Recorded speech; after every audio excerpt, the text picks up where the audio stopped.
into the group chat. What's your thoughts? Yeah, man. Look, very telling. Like in the midst of talking about putting America first, not putting our nose in other people's business, taking care of what matters to us.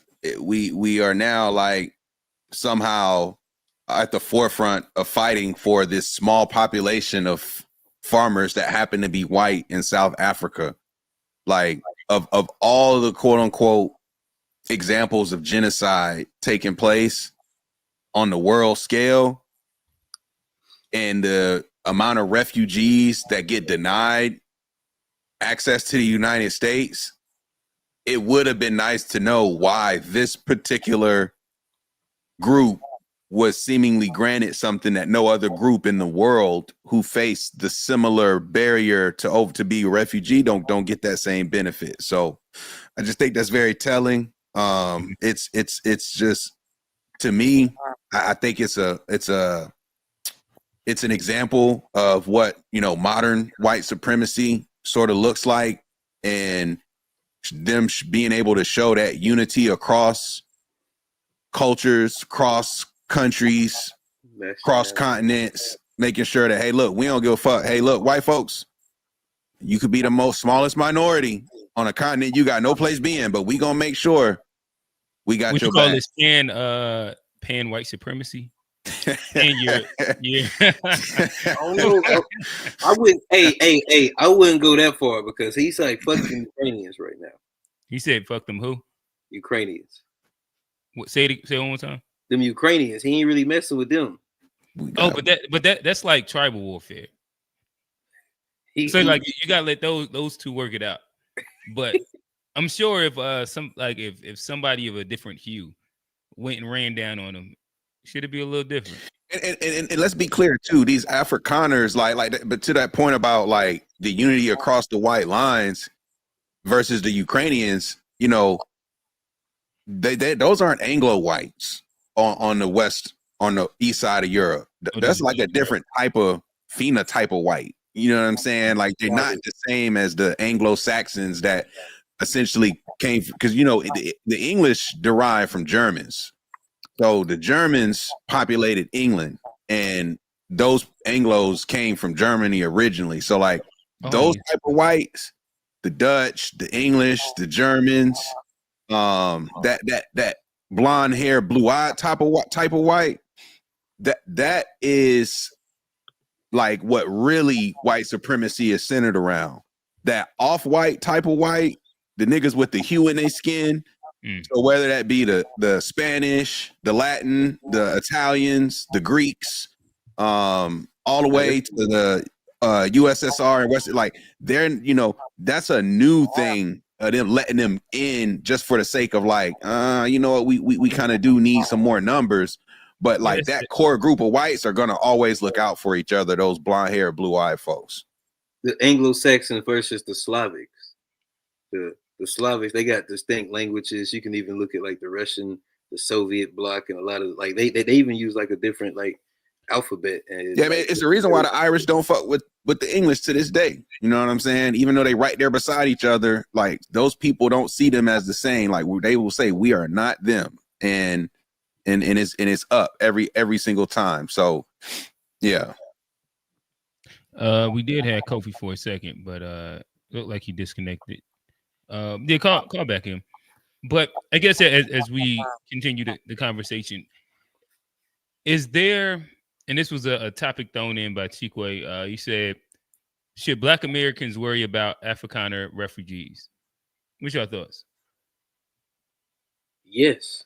Like, I mean, if Black people, we have like, if we're worried about birthright citizenship and people coming in and taking our resources and how that's going to affect us, this is definitely, even if it's small numbers right now, it's definitely going to affect us, and it's setting precedent for, what could happen in the future. So I think it's definitely something to, I don't really care one way or another about, what happens to them, but I think it's definitely something that we got to worry about, and something that could, affect us.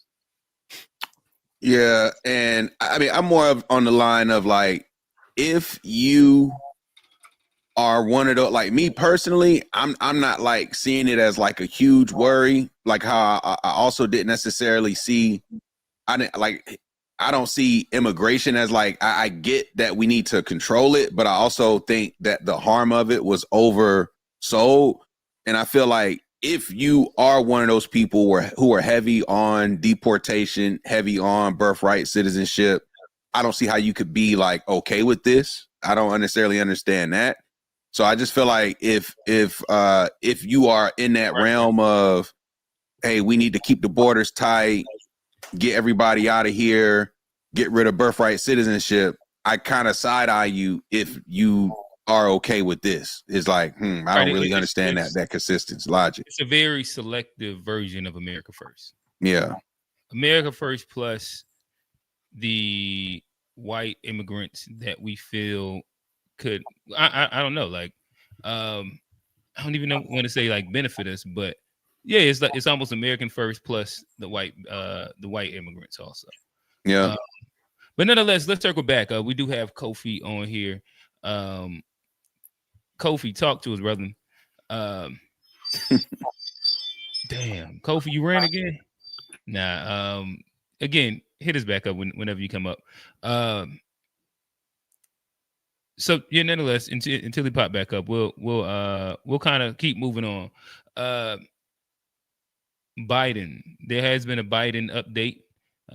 They said that he is currently dealing with like an aggressive form of cancer, prostate cancer, I believe. Yeah, prostate cancer, as well as the whole dementia thing.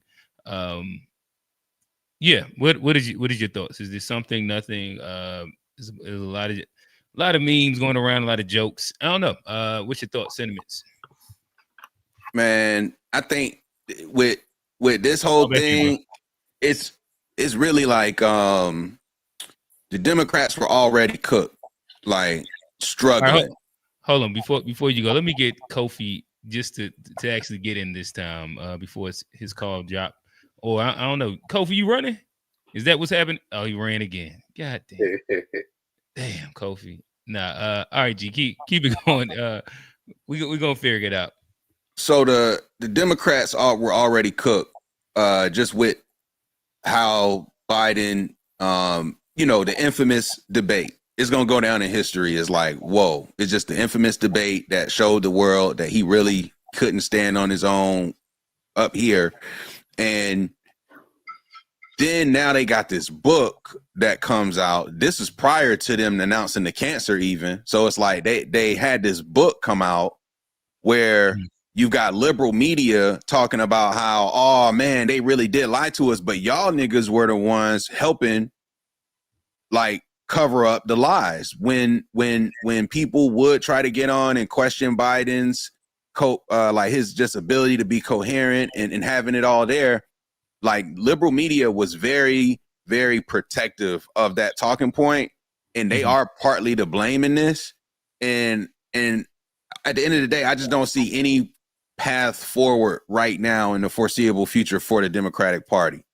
The 2026 elections, this right here is essentially just solidified that we're definitely not fucking with the Democrats, in my opinion. And I think the opposite.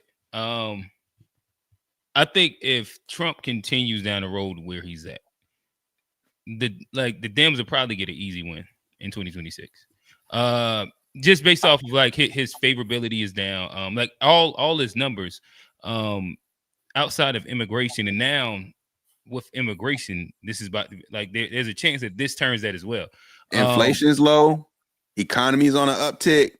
These are like more recent things within the last like week, but like he has been polling horrible on economy.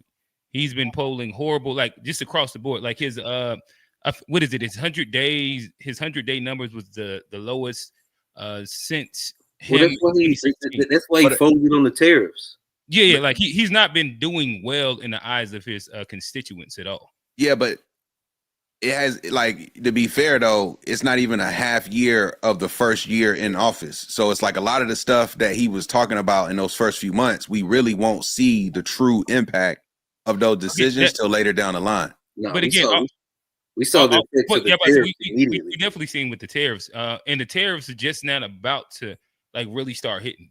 This But is why, like right now, they're having a conversation where Trump is trying to push them, like the Walmarts, the Amazons, the I forget like who else, to actually like eat the cost of the tariffs, because they're like, nah, we're gonna have to actually push the prices up.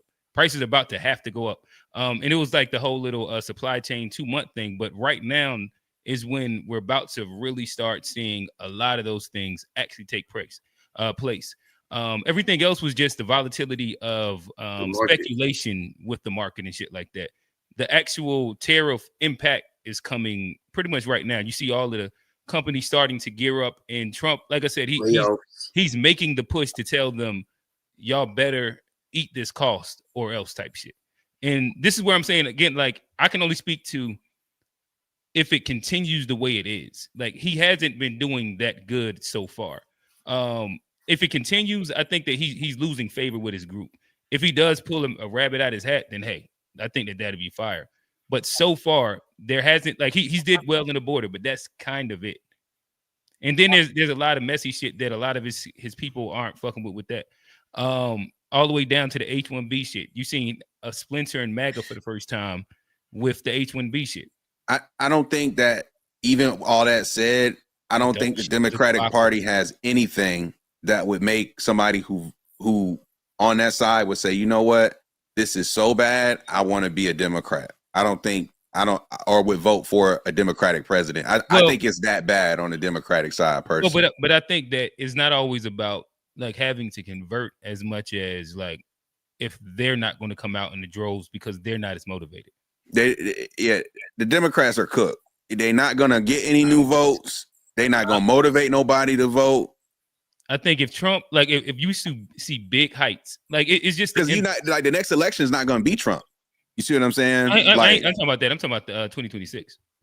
But even still, like you're not really voting for a Trump. You voting for the party. You voting to support your party ultimately. Right. The Democrats. And again, I think that's where like Republicans right now, they're just a MAGA party. Like they don't. It's not like there's a bunch of people that love. And what's the Democratic Party? A lying party.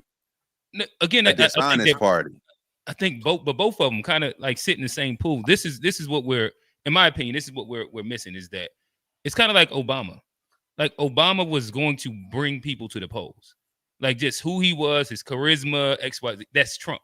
I don't know. Like Trump is bringing people to the polls, not the Republican. That's in essence this is why the Republicans and the right say that MAGA has hijacked the Republican Party. Right. Where when Trump leaves, they're actually going to have to get a real candidate again. Right now, they don't have to have they didn't have to have a real candidate. Trump was going to bring people to the polls just off of who he was, and the things that he came with. And this is where I think that both parties are going to have to figure shit out, because especially if Trump has a bad 4 year, like again, if it stays where it's going right now, I don't think that he's doing the Republicans any service. But so this is the point I'm making. He, in theory, has never really done the party any service since he's got there.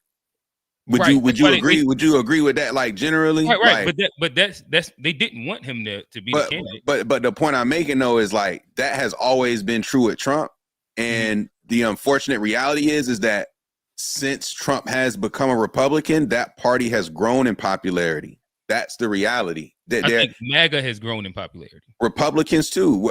You could like a lot of places lost, but like Trump won and Republicans lost. Like he just brung people out to the polls. Like that's why I think like in 2026 we'll really, really see. Like Trump is his own movement. Only in battleground states like the Mark Robinson thing is one thing, but outside of Mark Robinson, like Trump carried a lot of Republicans in there. Yeah, so we'll see what happens in 2026. Like, wasn't the midterms bad inside 2022? Like they didn't like. It was a different time then. It was a way. It was still bad on the border. It was still like all these things. Because Biden hadn't ran for president yet. Like it's a completely different time. Trump was like 2022. You talking? because you talking about when Trump was in office or when Trump wasn't even in, because when Trump was in office, last midterms. But that don't have nothing to do with the effect of Trump, though. No, I'm saying that the Republican Party didn't come out like that. Like they didn't flip the whole House and Senate. No, that's why Biden's been struggling in the White House. Like they didn't flip it. Like there wasn't massive gains. They was pushing, and they thought that it was going to be massive wins after the 2020 and the whole little shit. But it wasn't like massive wins. Why was Biden so difficult to work with Republicans in the White House if they didn't have a? Well, partially because them niggas don't flick. Like Trump just do shit different, and I think that's why people fuck with him. But yeah, like the Democrats was worried. Like they be worried about like a lot of procedural shit that Trump don't necessarily care about, in my opinion. But yeah, I guess like I said, this is agree to disagree, and we'll see in a couple years. But I don't know, Johnny. What is your thoughts on it? Let me bring Kofi. Kofi, you finally got a yeah. It was my laptop. Like it was my laptop. Like there are more. My mic's not working. That's what happened. That's why it dropped every time you unmute me. Oh, okay, got you. Yeah. My bad. But now, what you were saying, what I think about what the about like, the rant that we was on, is I mean, I think, or is it you talking about Republicans? How well Republicans are doing, or like 2026? Are the Dems cooked, or are the Republicans going to have to really make sure that they bring people out and prove something to actually keep the House and Senate as they have it right now? That's tough to say. I think the Democrats. I think they're going to lose it. I think they have an uphill battle. I don't know if everybody's just going to run back to them though. Like, and that's what I'm saying. I don't know how. I think if you get other, more moderate Republicans, you may keep a lot of people. But I think we'll see in 2028 when, like you said, I think a lot of time when things get bad, you can see a lot of the midterms. People are just kind of wait and see. But I think when you have a Trump going out or whatever happens, I think in 2028 we will probably see what's going to happen with both parties. And I think these next 2 years is as important as it can get with the Republican Party, in my opinion, because they have everything. But why is this all on? So hold up. But why are I mean, I get that. I know what you're saying, but I don't think they're just gonna run back to the Democrats, even if they what I'm saying is that who has more to prove, the Republicans or Democrats at this point? The Republicans. I think that it depends on what you're looking at. So again, I think that voter apathy is going to set in if the Republicans don't accomplish the things that's on their agenda in the next 2 years. And they're going to lose the control that they have of the House and Senate. And once they do that, it's fucked. Right now is green. Like you supposed to get everything you need right now. Like you run into the bank. And like if you understand, like they have the presidency, the House and Senate. And so they can't blame them. They can't blame them. Right. So this is the moment where this is the moment where you're supposed to get all your shit off. And it's a 2-year window where it's pretty much unattested. Like you get your shit off right now. In 2 years, it's gonna be a clean sweep. You got 4 years to get your shit off. Right. And then it's gonna run into the next election, and you probably gonna have 8 years. But if you're, in my opinion, if you're not successful in these 2 years, it fucks up everything coming up in the next 4 years, the 6 years. So what you're saying, Q, is exactly right. I'll push back on Johnny and G, basically saying, the Democrats do have a lot to work on because they lost to freaking Donald Trump, right? I mean, well, once he lost, I mean, they're ecstatic right now because he won the popular vote. And, I'm not going to do a post-mortem on why why Kamala Harris lived. That's a whole other situation. But talking about currently what's going on right now, the Republican Party is doing horrible. They're doing horrible. Planes are falling out of the sky. They're trying to sneak bills in on Donald Trump's big, beautiful bill that Mike Johnson, they're trying to do it at like 1 a.m, try to pass a bill. 1 a.m, so people won't know what's going on about it. They're literally running from the press because they're going to have to cut Medicaid. They said they weren't going to cut Medicaid, but the cuts they're going to have to do because they gave all the cuts to Elon Musk and Zuckerberg and all these billionaires and Bezos. Hey, that's they another have big to, thing that they're losing on is that Medicaid. yeah, and so now they have to find, okay, we got to find a way to fill in this gap. And just like Kamala Harris says, and all economics says, that Trump, his plan is adding $4 trillion to the deficit. So now they got to raise the debt ceiling. So with that, and what Q said about Walmart saying, hey, look, we can't eat these tariffs, which is pretty much being a communistic type of thing. You're going to tell me how to run my business. You're going to tell me I got to eat the cost. So all these things, no matter what you think, shit's going to hit the fan when people was like, already the groceries is bad. Trump says he's going to get the groceries down in 1 day. Eggs are still more expensive. He's lying, saying that the cost of gas is only $2 a gallon. That's also a lie. It's to a point where even if you believe in the bullshit, when you listen to him, everyone in their everyday life gonna be like, this is not true. You can't blame it on Biden. They're still trying to blame things on Biden. So, hey, Kofi, real quick. Yeah. And I'm about to throw it right back to you. I want you to go ahead and circle back to the birthright citizenship thing real quick. Oh, cool. Like I know that all three of us, we kind of sit on the very similar side. Yeah. Why should we care about birthright citizenship? So basically, everyone should care about birthright citizenship if you're a citizen, and like me, I'm a citizen. And once they start playing around with birthright citizenship, then they're kind of playing around with your family, right? Because right now Donald Trump also says, hey, maybe we have a lot of criminals here in the United States. I'm going to send them to El Salvador. You cannot do that. You cannot send someone else to a foreign country. That's unconstitutional, because anyone at any time can revoke your privilege. It's a Republican thing where they don't care. Oh, it's not affected me, so the hell with them. But when it affects them, then now they're all for it. It's a typical Republican thing that they have. Oh, it's the others. Like you have the Venezuelans and certain Latinos. Oh, for Trump. Oh, he only want to get rid of the bad ones, right? Oh, no, he's getting rid of all of you, right? So even the legal ones. So it comes to this. So it comes right back to this. So if he could do it here, it's a principle of the matter. If he could do it for some brown people, who's next?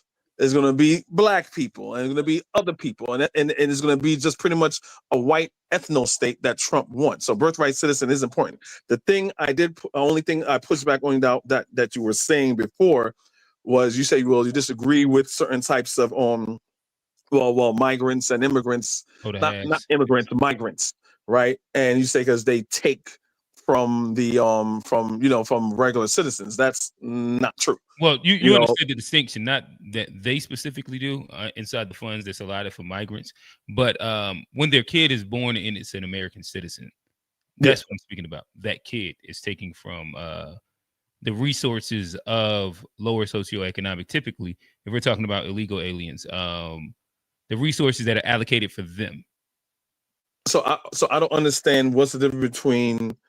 I know that the obvious difference, but how are they specifically taken away from an American-born government child? assistance? I'm sorry. That would be like they're taking the resources, even if we're going I like schooling, the seat at this specific schooling. If we're going like I don't know all the programs in which they're available, but to my understanding, they also are able to get certain levels of government assistance, in which there's a waiting line for this as well. Go ahead. So, what we are talking a child that has at least one American parent that's born here in America. That's an American or just a migrant? No, we just talking about like full migrants, 2 migrants. Okay,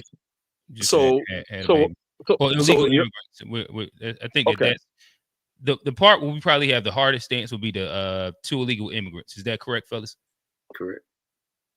Okay, so in your school example, I don't understand. Well, here in New York, there is a shortage of there is an overcrowding of students, but that's because of teachers, and that's not even including migrants. My wife is a teacher. I grew up here and so like that. My wife is a teacher, and yes, she does teach some kids that are migrants, and some kids that are that are just first generation immigrants. But the problem is not the fact that you have too many kids. The problem is that there's not enough teachers to speak towards your example. So it's not like them putting a burden on, it's too many people. Because even when I was going to school, do they have empty classrooms at that all school? right, so yeah, they No. get So every classroom is being used. They get healthcare. Yeah. They get they get their the parents don't, but the kids are eligible for all versions of government assistance. If government assistance in general. Again, like that. No, not really, not necessarily. No. All right, so I can name some of them. They'll get healthcare, but they can't. They have FEMA assistance, of course, but you have what is this word? SNAP. So food stamps. That again, is another one. Of course, not in every state, only certain states. But even with that, right? Like with the quote unquote schools, if all the classrooms in the school are being used, then it's not necessarily that you need more teachers. That shit is over capacity. Like you need smaller rooms. Capacity. Yeah, so what you saying they need more teachers. It's not that they need more teachers. They have teachers filled in every room. What they have is too many kids in every room. And the reason why they have too many kids in every room because they don't have enough teachers to go around. Now, if they have, where would they put the teachers, Kofi? If every classroom is being used, where would the extra teacher go?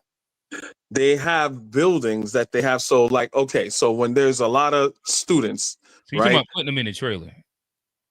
Well, building new space. Yeah, there's the mini buildings, there's schools that, but what you're trying to say is that the reason why there's overcrowding is due to this large influx of immigrants, and that's not true. I would like to see the research. Well, no, I'm saying no, I'm not necessarily saying that's the reason. No, but all we said was that it takes away resources. Yeah, it waters down the pool of resources. But you're talking about it's like the whole Doge thing. You guys are looking at the little small things and spending instead of saying, well, the United States have the largest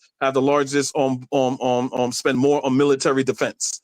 No one's doing that. They give a lot of tax cuts to the rich and the higher things, but they're going to go to FEMA. They're going to cut SNAP. They're going to cut this. I want to see you guys show me, maybe I'm wrong, where you have this large influx of immigrants migrants that's significantly taken away from adding words into things. Like, I don't think anybody in here just said large influx. I imagine we could probably look and see the number of illegal migrant or illegal quote unquote that had kids, and we can just say if that's I understand that, but my question is our basic statement was they're taking away resources. You keep putting large influx that's not a part of the argument or the claim at all. Yeah, but it alludes to saying that so without you saying it, saying there's a large amount that is taken away from resources. And what I'm saying, I don't know what you consider. I think resources are finite. Again, not arguing the limitations of resources. My question is that your question is kind of sounds like there's so much that is taken away. A significant amount resources being taken away from other American-born people. That's the point I think you're trying to make. And what I'm saying is I would like to see that research. I think that it's enough to where it doesn't move the needle for me to be like, I need them to be American because they was born illegally in America. I think that if it's taking away resources from people that look like me inside lower socioeconomic spaces, I would have rather those resources first go to official American citizens. No, totally agreed. And later on, I also said that the process of immigration needs to be more fine-tuned. Like Donald Trump and didn't want when they were passing the border bill, he said don't pass the bill. That would have given us more immigration justice, more border control, or more everything because there's a backlog of people trying to get citizenship. Some people may not get citizenship. We're talking about people that are here that were granted asylum or green cards or whatever, like the Haitians. Okay, here you on a work visa, right? Or people just want to find a pathway to citizenship, right? We don't have enough to keep up with that. But I do agree with you when we having all these people and they're just sitting here and they're just waiting for their day in court. Yes, that is taking resources from Americans like you and I. Correct. All right, and Wanda, I guess we had already kind of outlined. Even we went through the 14th Amendment, and we walked through that. We then spoke on what versions, like, do we care about birthright citizenship? Are we in favor of it? And then what versions are we in favor of? We all came down to the consensus that I don't think none of us is in favor of two illegals having a baby. That's what we mean inside, like the term illegally born or born illegally. Two illegals having a baby here. Is it illegal? Technically, no. We're kind of speaking inside the terms of what's already established in the conversation. But illegal, when you mean that, like, the word illegal gets thrown out a lot, and I think so we put it just at the basis of not refugees, people that have crossed illegally. Yeah. It's basically people, and it'll also be people without paperwork. There's also people here without paperwork. That would be illegal, right? Whenever it's illegal, if it fits in illegal, then not. Like I'm more so inside the framing of, should there be like a naturalization? I think that he brought up a great point with that process, and maybe like you have like some version of early access to that. But just because you were born here, like, again, you have the immigrant tourism baby thing as well. I can't say that I've heard an argument that has convinced me that it's important for people that aren't here as citizens to become citizens just off the strength of being born here. No, I get that. But what I'm trying to say, when someone that doesn't have, if you enter the country illegally. Wait, hold on, wait. Was it Jalen Brunson? What the hell? Oh, damn. Oh my God, what the hell? All right, G, you gotta give us the play-by-play really quickly. Give us the play-by-play. Bro, the game is tied going into OT. Knicks were just down to 7 seconds left. Hallie goes down, dribbles around, like foot is on toe is on the line. He would have won the game. Toe is on the line, so now it's going to OT. You got a Kawhi bounce. But these niggas was down double digits, like going in the fourth quarter. They've been chipping away. But Hallie foot was on the line. That would have been that was his moment. They might if they don't win, that's gonna be. But he just sent this thing to OT. KD foot on the line. Oh, that was so Reggie Miller-esque. He did the choke. He did the Reggie Miller choke right after too. Oh, what the hell? Oh my gosh. All right. My bad. Again, my bad. We are also we're basketball fans here. Kofi, you up in New York. Y'all been jumping, throwing trash on Halliburton fans and shit. It's been wild. But I'm sure New York is on fire right now. Oh yeah, that was crazy. Yeah, hell yeah. I got people. Since they were Knicks fans, since Ewing and John Starks was on there, and they never gave up hope. So yeah, they elated right now. Yeah, they're happy right now. Okay.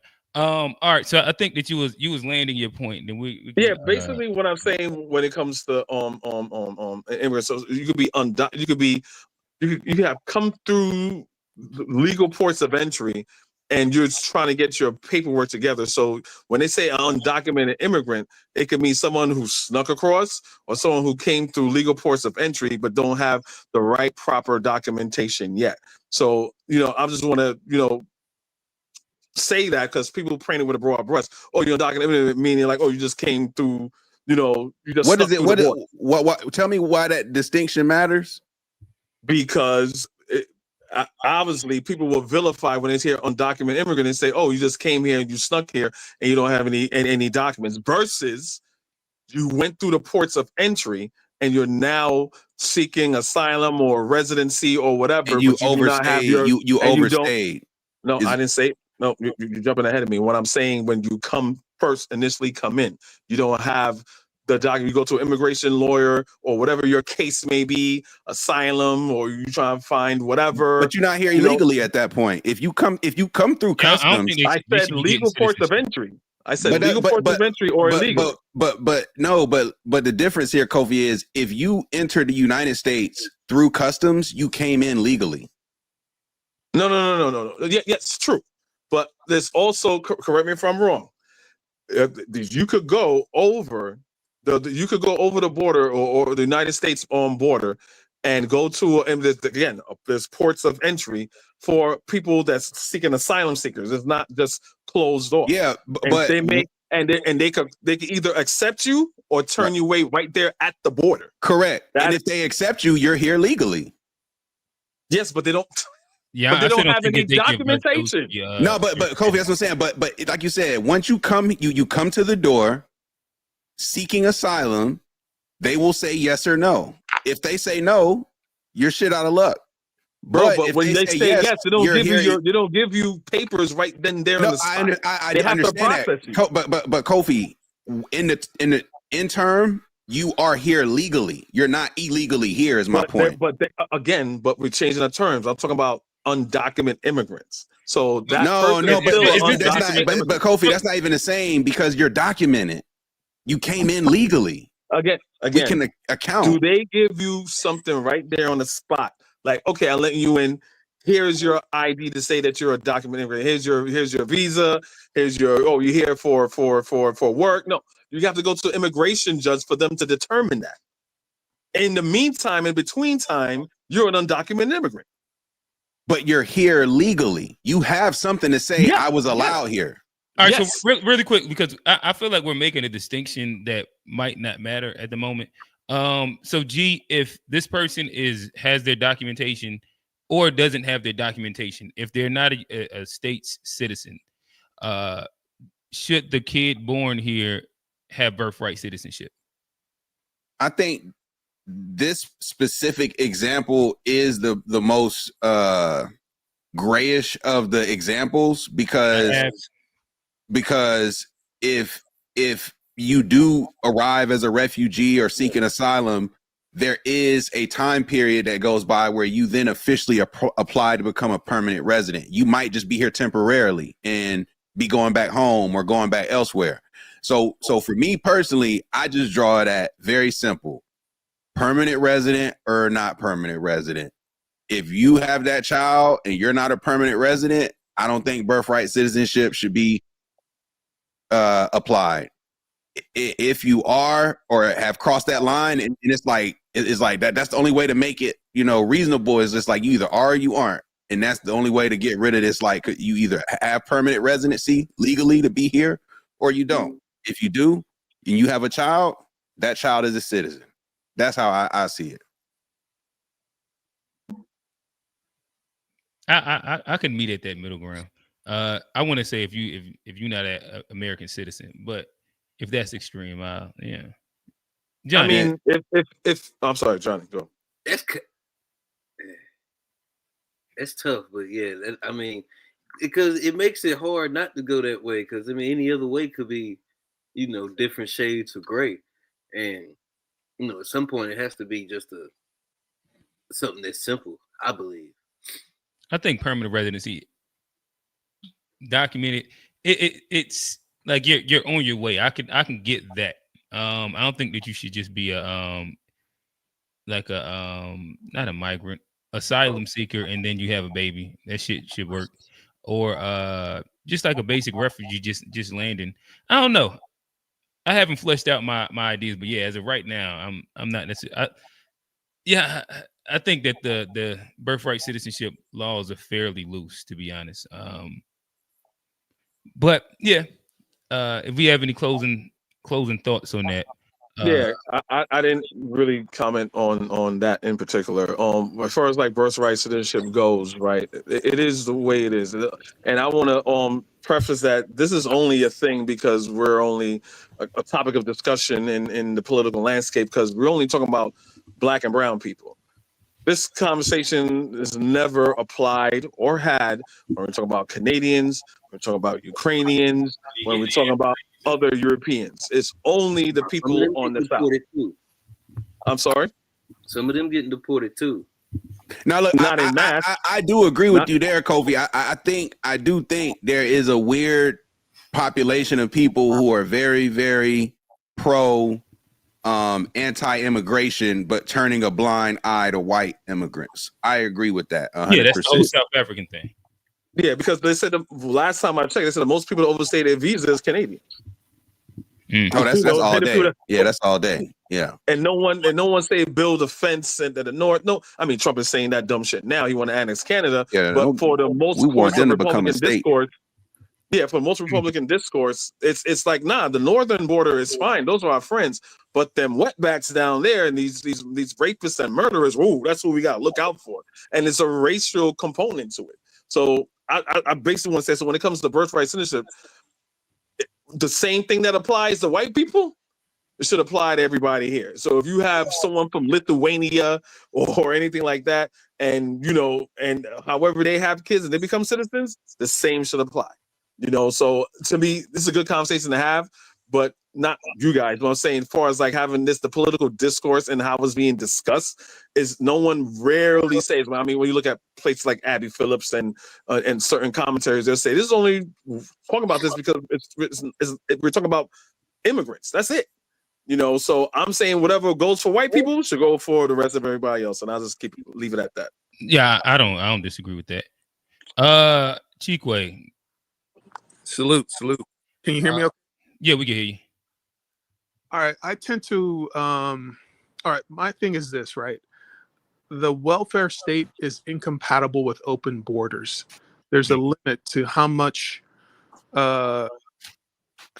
money there is to pay for people who are just coming into the country illegally. There should be a process.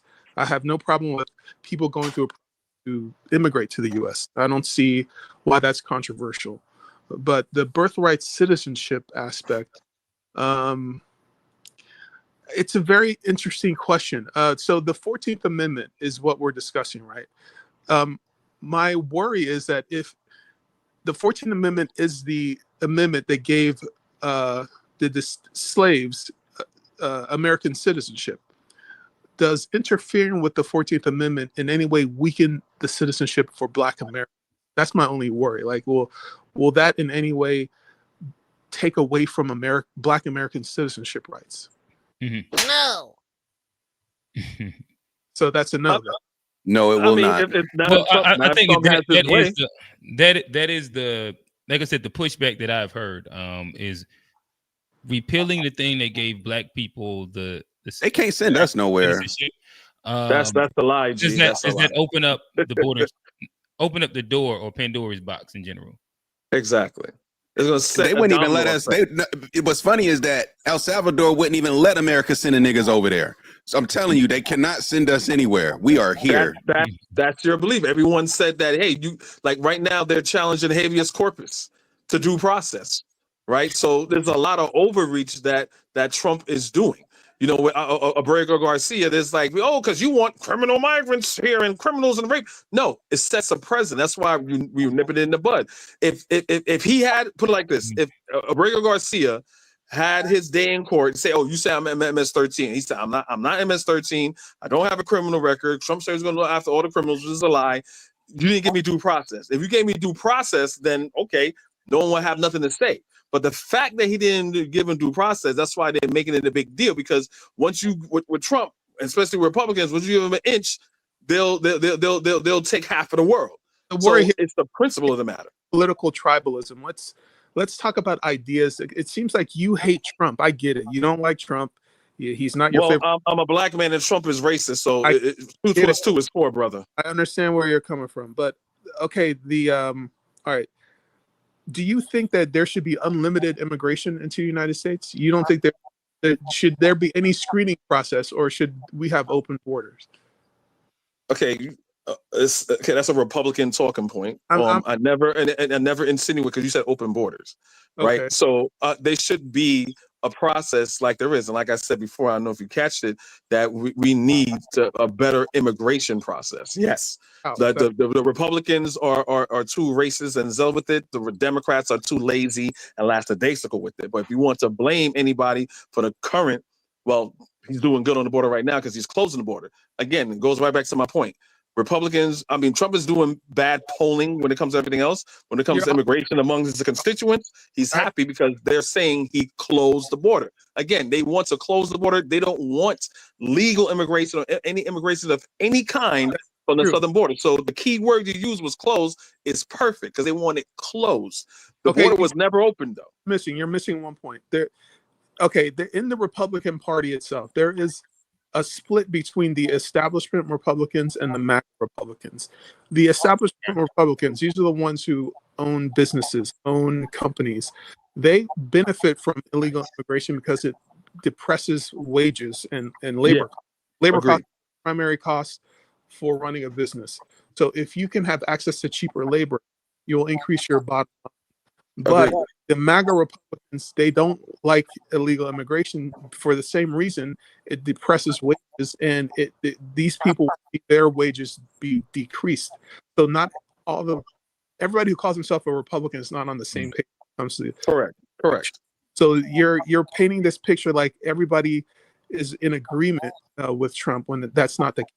At least No, not. I didn't say that. I didn't say that. And I do agree with you. You have MAGA Republicans and you just have Republicans. So yes, you're right. There is a split in the Republican Party. And, they got a phrase called rhino. So you got people like Liz Cheney and all these other people that don't necessarily, it's a part of the whole MAGA Trump cult, right? They just call them rhinos. So, but yeah, so you have, the MAGA people, right, which is pretty much your everyday American. It's like, hey, I like what Trump is doing. He's getting rid of all these black and brown people. Yay for me, because they believe in the whole replacement theory. But then you got the other people that mess with them, the corporate side of it, your Elon Musk, your Jeff Bezos, and all these other people, the Waltons from Walmart and everything. It's like, okay, you're messing up my business right now.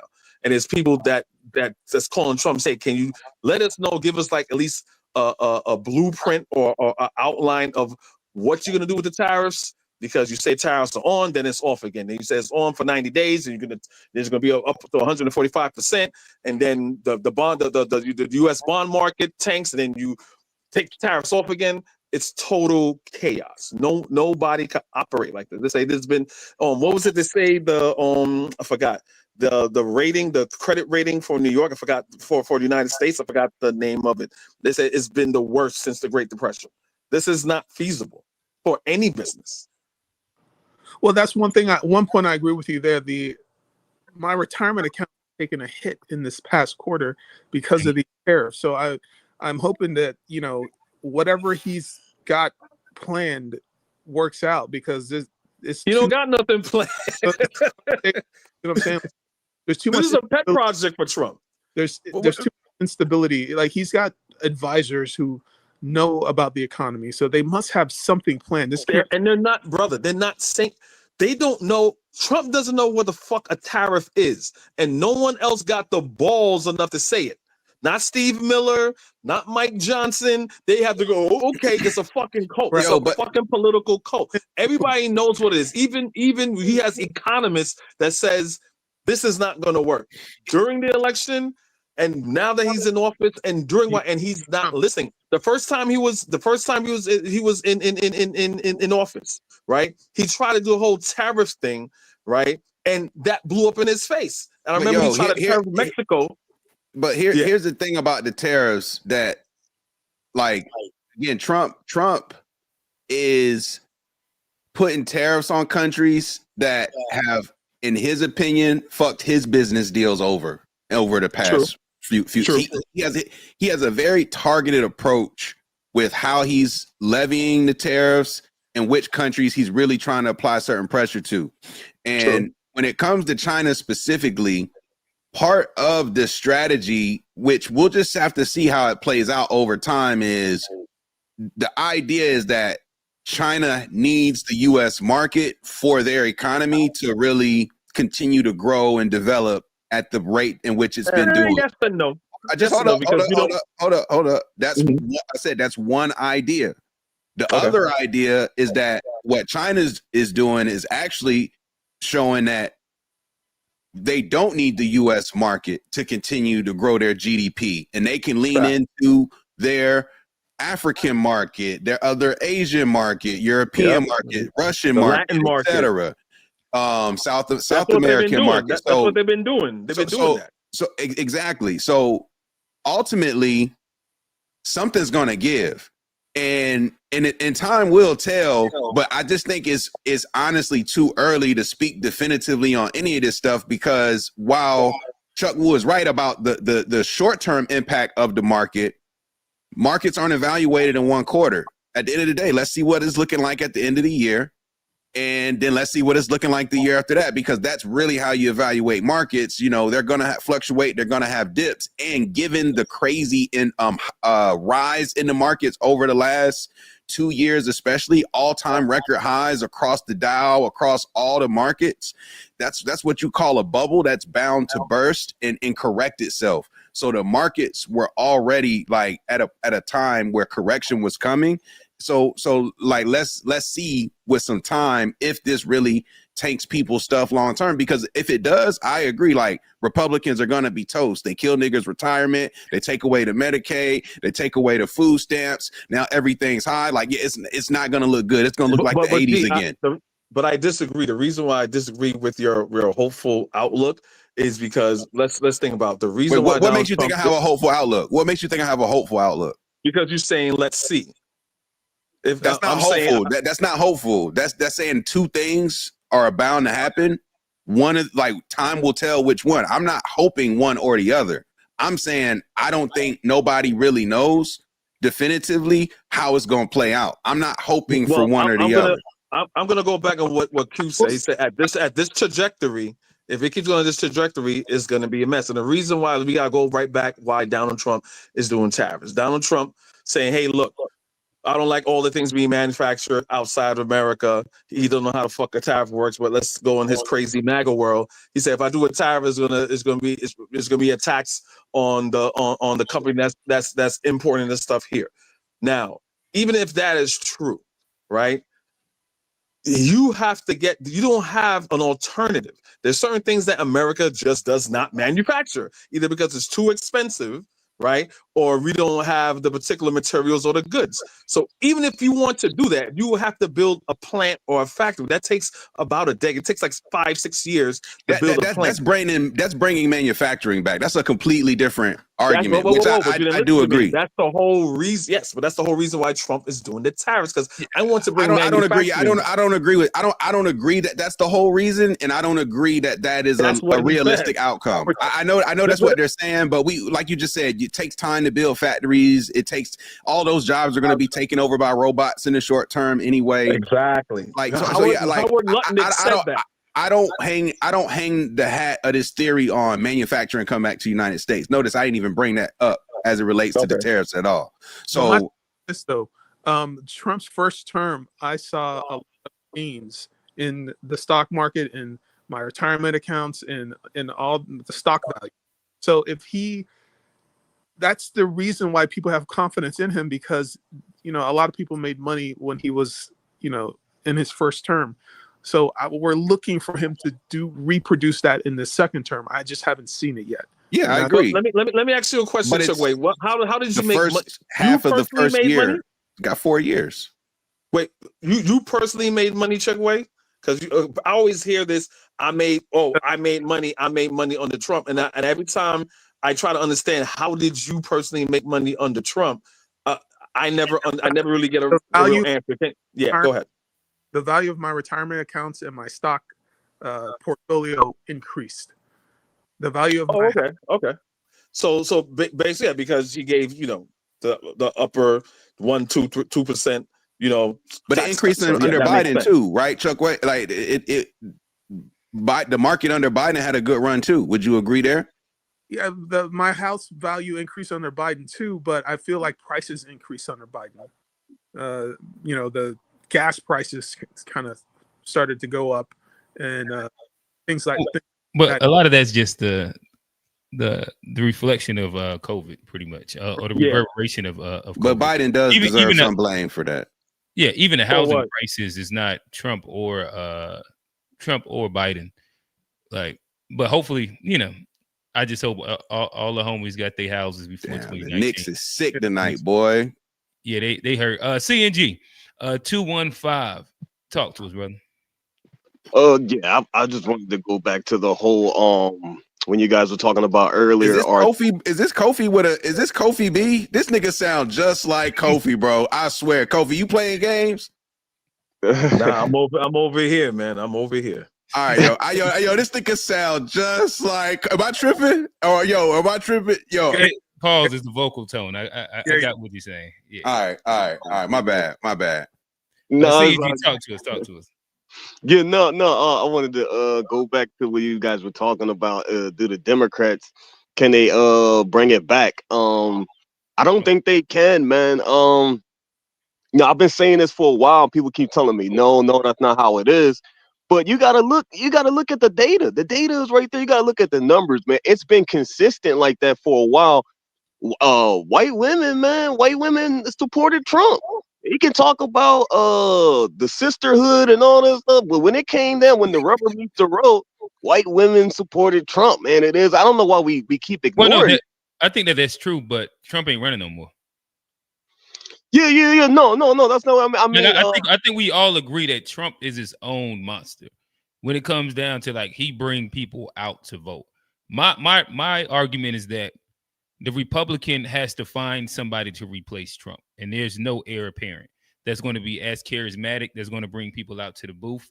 And what they're going to have to rely on is these next 2 years, so that they can make sure that they keep their keep majority inside the House and Senate to continue passing what they need for the next 2 years after that.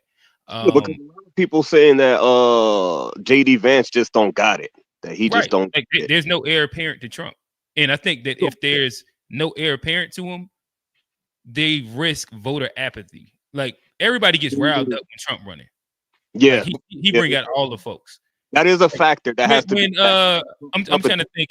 Who was it that ran? It's even worse for the Dems. I think the apathy is even worse for the Dems. Like I think about like the last time a a Republican candidate ran. What was it? Mitt Romney. Like niggas wasn't turned for Mitt Romney. They weren't. Like, there's what is it? John McCain. Niggas they weren't. Nobody was turned for McCain. Like they don't have a history. Like Trump is an outlier, in my opinion. For like how he's been able to actually like almost revitalize the Republican Party, actually get a younger demographic to the Republican Party. Like he's like I said, he just kind of into politics because of him. Right. And the only reason why Trump is so successful is because you had Obama, right? And you had all the Republicans. So we got this black guy here. And then Trump is like the next coming of Christ, because here we have they're polar opposites, and it's the pendulum swinging. Yes, but this is what I wanted to say, though. This is what I wanted to say. Like you have to understand the numbers, though, man. Like they're bringing in a lot of Hispanics, and what the Democrats don't understand, a lot of Hispanics come, like Venezuela is Democratic. They say they're shifting to authoritarian. But it's Democrat, and a lot of those countries that are Democratic ran into the ground. So a lot of these Hispanics that are coming over here are they're going Republican. Yeah, they're not a monolithic. Only thing to that I would think would be the Cubans. Cubans are always vote Republican because of Castro and all that. A lot of them vote Republican because they're very conservative Christians. Yeah. There's a lot of factors. But when you look at this with Kamala. Everybody's saying it was a blowout. It was not a blowout. If you pull up the numbers, she lost by 1.5%. She didn't lose. She didn't win. She didn't win. She wasn't blown out. She lost strategically due to the states that she couldn't flip. Yeah, exactly. And that's what I wanted to touch on. Exactly. You got to understand. A lot of people are not considering this. She lost, in my honest opinion. I looked at this when they were talking about on Roland Martin because of the blacks. She lost because when you look at it, when you come down, it was about 80% of blacks that supported Kamala. But in the areas where it mattered the most, like Philadelphia and stuff like that, she lost a lot of those areas, a lot of the battlegrounds. Do you get what I'm saying? I don't think she lost the city of Philadelphia, though. No, she didn't. But it was showing. She did lose Pennsylvania. She did lose Pennsylvania.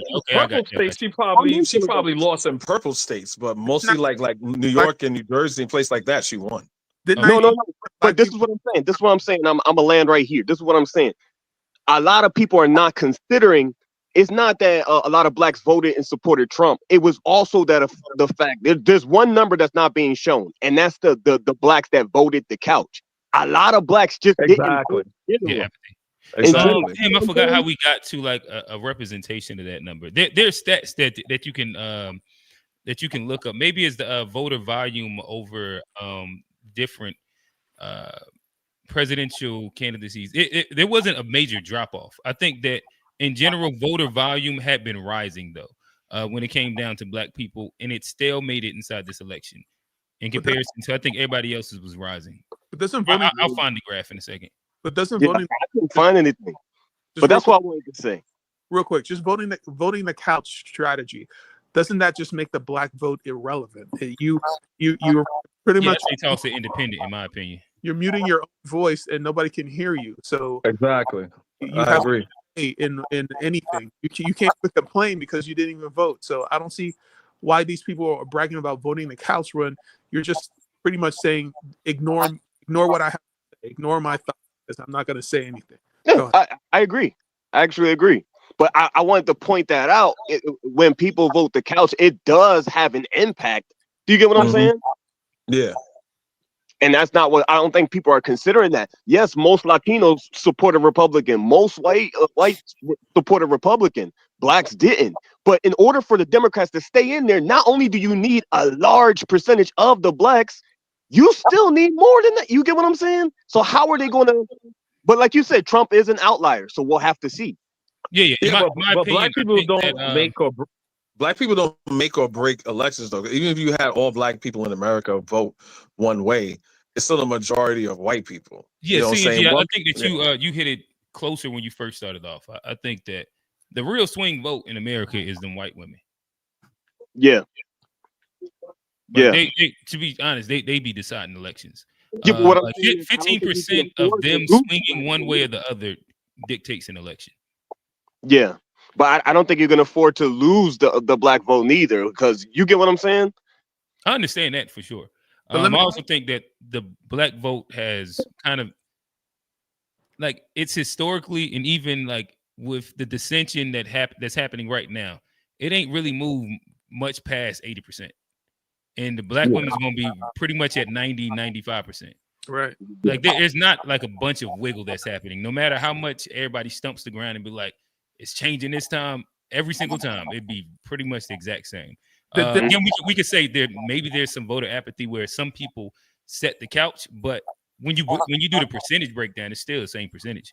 Exactly right. The Democratic Party owns the black vote, and Trump did not need the black vote to win this election. So I worry that the black vote is becoming more and more irrelevant the more people vote the couch and don't participate. Go ahead.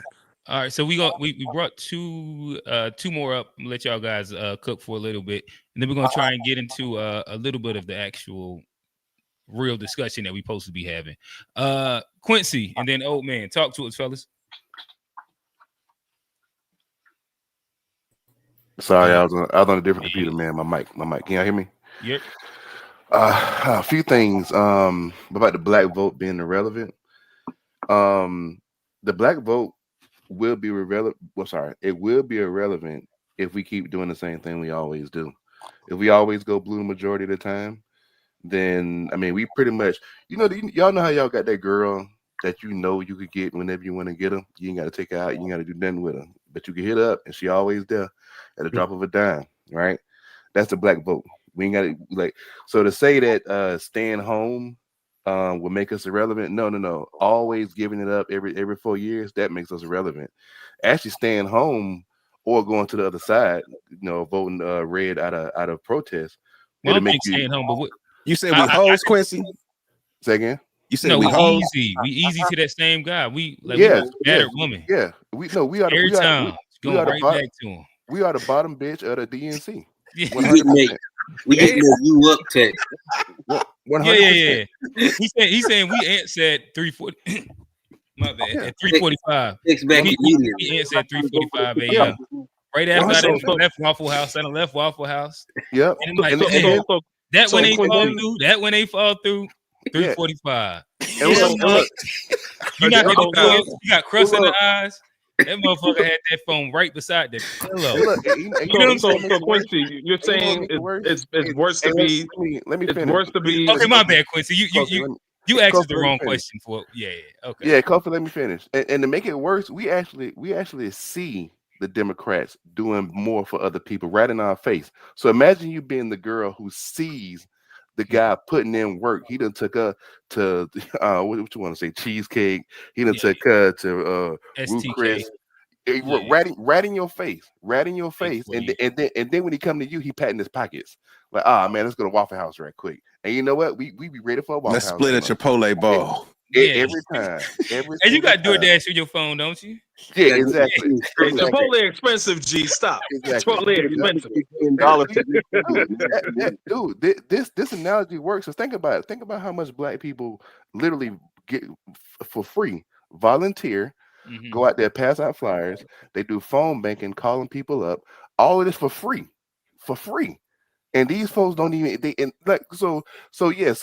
say that it's irrelevant if you stay home. No. We need to either A, start staying home, or B, start going to the other side to let them know that, hey, y'all don't have us in the bag no more. You So know in what I mean? my opinion, I don't believe in the stay home part. I do believe in voting independent.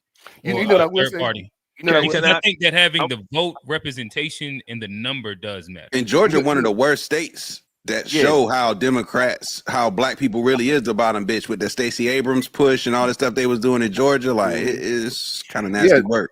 Yeah. So Quincy, so is it worse? Kofi, man, let me cook for a Oh, second. I thought you were finished. You didn't. You let Q go, but go ahead. Yeah, well, he the host, so there you go. So, so I just thought you were done. That's all. All right. So, what were we saying about about the stay home? You know, honestly, when I say stay home, I honestly mean just skip top ballot. I mean, like, still go vote locally. But if you want to like go to show that, hey, I showed up to vote, but I skipped the top ballot, and you did everything locally down ballot, then I'm 100% for that. I'm not with you're right. I'm not with staying home and not voting at all for your local stuff. Are you with third party? We spoke about it, man. At this point, I'm a protest vote. I voted Trump last time really out of protest. I want the Democrats to crash and burn because they're not going to learn their lesson. The guy said earlier that, hey, they didn't get washed. They only lost by whatever. Dude, that's the last message the Democrats need to hear. Because you know what that translates to for them? That translates to, hey, we sat here and okie doke everybody with Joe Biden. Install Kamala when nobody voted for her. Install Kamala, and we almost made it happen. So you know what? We don't need to change anything because all we got to do is just get the lie started earlier. We don't need to change anything as a party. We don't need to start delivering everything that they supposed to be delivering as a progressive party. No, all they hear is that we almost made it happen. And I get what you're saying, because I think there's a real disconnect between them voters and the DNC party and what the DNC party truly represents. We just going against them because they're going against the racist ass Republicans. But they actually, dude, they right in bed with every single entity that the Republicans in bed with, and then some. So we think we going against the grain by voting for them, dude. Black folks been doing it for 60 years. And we keep dropping in damn near every metric. So at what point, Gotcha. Old man, talk to us. What's up? Hey, y'all keep forgetting though the states that she won were the states that didn't require ID. So that plays a big part into your birthright immigrant argument. So just as important as them keeping these illegal immigrants here for the That's a conspiracy. That's what? That's conspiracy, man. Thank you for letting me speak, Kofi. So hey, Kofi, thank you for letting me speak. As always, you never disappoint. Oh, I thought I was Chugway. Oh, my bad. All right. So, as far as birthright, my honest feelings, which game are we playing? Are we playing like real life, or are we playing this border game? Because my thing is there are no borders. But if we're gonna play this border game, if the United States is going to be the only country that allows people to have birthright citizenship, and two illegals can come in and have a baby, and that baby be a citizen, then why not just have America rule over the whole world? Yep. You Wait, break that down for me. Say that again and tell me, like, help me understand why you're saying what you're saying. Why? My argument is, if we're gonna have to allow things that nobody else allows, right? And America has to let people come in and have citizenship, then why can't we just rule over the whole world, all countries? Because they're different nation states with different laws. You can't just impose American law on the entire globe. Yeah, I'm not following the rationale. We have to strong arm that. Like, I don't think that all these other countries are going to just concede. Like, they're coming here, we're not going there. Yeah. Basically, what I'm saying is how the world, or how people like Kofi wants everybody to be able to come over here and be a citizen. Mm-hmm. Then it's like, if you not requiring you're that speaking from your own like country, partial hyperbole. Yeah, it's like I got you. All right. It wasn't a ridiculous concept. It's like, we have our own country, we make our own rules just like everyone else. So if we don't want illegals in here, and we don't want this birthright citizenship for two illegals coming in and their baby being a citizen, then it's our right to do that. We're not doing anything no one else is doing, right? So actually, we're actually ahead of the game. So like, allowing illegal immigrants to have babies here, it's not beneficial to anybody that's a citizen in the United States of America. Have you all listened or looked up the citizen requirements in other countries? A couple. Yeah, I did it. I did it a few years ago, and I'm always coming from. Let's be fair. If let's do whatever you're doing in your country, we should do it. Let's do it in our country, right? And the gist of it is, most countries, at minimum, one of the parents got to be a citizen in order for the kid to be a citizen. That's the generic across the board. You know what I mean? Some of them you say you gotta stay there for X amount of years or whatever, but typically you gotta have at least one parent that's a citizen. And like my man said, old man said, like, we the only ones that let it rock the way it rocked. And it's honestly, it's bastardizing the 14th Amendment. The 14th Amendment wasn't meant for the like birth tourism, where these Asians come over in California, 8 months pregnant, drop a baby off, pop a baby out, and then fly back and then send the baby back in 18 years. So it wasn't meant for all of that. They just kind of bastardizing and they're running game on the system. The people joke all the time about how lax American laws are, how they get over on America all the time. So and I think that the real problem is that Trump is the face of this. So just by mere fact of Trump being the face of it, you're gonna get pushed back again, just from a lot of people who any other time it would make sense. It would make sense to say, hey, look, at least just be a citizen. Like, one of the parents be a citizen. So would y'all opinions change if other countries did have birthright citizenship? Yeah, if we weren't the only ones doing it, then I wouldn't be so much against it. No, I think some other countries do have forms of birthright citizenship. That's why I asked the question. I'm against it. I mean, it's like, if you're I don't want to say illegal, but you know what I'm saying. If you're not a citizen, your mom and dad are not a citizen, then go through the proper procedures to become a citizen and then have your kid. It's very simple. Do what's required. There are other countries that's like believing what Trump says, saying we're the only ones that do birthright citizenship, which is bullshit. It's like believing what Trump said. Most nations do birthright. What nation? Name one. If you have Canada does it, Europe does it. There's certain South American countries does it. I'm not seeing any in Europe. I see Canada. I see Mexico. I see Brazil. I see Argentina. I see basically everywhere minus like 2 or 3 countries in South. It's really a Western part of the world thing. Only thing I see on the eastern west on the eastern hemisphere is Tanzania and Pakistan, according to this map. I'll post a link in the chat to take a look. It's got a map that says more than 30 countries. Is this it? It looks like that. Yep. Okay. It looks like that, but it's a different source. That does birthright citizenship. The blue does birthright. Yeah. Meaning that if you're born there, you're a citizen there. Regardless if your parents are illegal or not? Or does it get into that detail? It's right at the bottom. Regardless, the source I'm looking at says birthright citizenship means a person born in a country, regardless of their parents' status, is automatically a citizen of that country. Let's keep it a buck and say the uncomfortable thing. America and Canada, from what it looks like, is the only 2 first world countries that do it. Which makes sense. So what winds up happening is But they flood to us. They're not flooding to all of these other countries in the blue. okay, but America and Canada are all. But like if we really want to look at this, notice how the left side is blue and the right side isn't, and notice that the left side is the side of the world that was essentially taken over by people from the right side that all migrated to this side. That's a good outlook. That's a good outlook. Yeah, that's a good point. I get you. I feel you. So because these countries in the modern context are all essentially made up of these melting pots of different backgrounds and so forth, I think that explains why you see that over here versus, say, in a more homogeneous country like, you know, on the other side of the world. It's like, nah, this has actually been our shit. We ain't never been mixy. Like, we always been thorough, pure blood.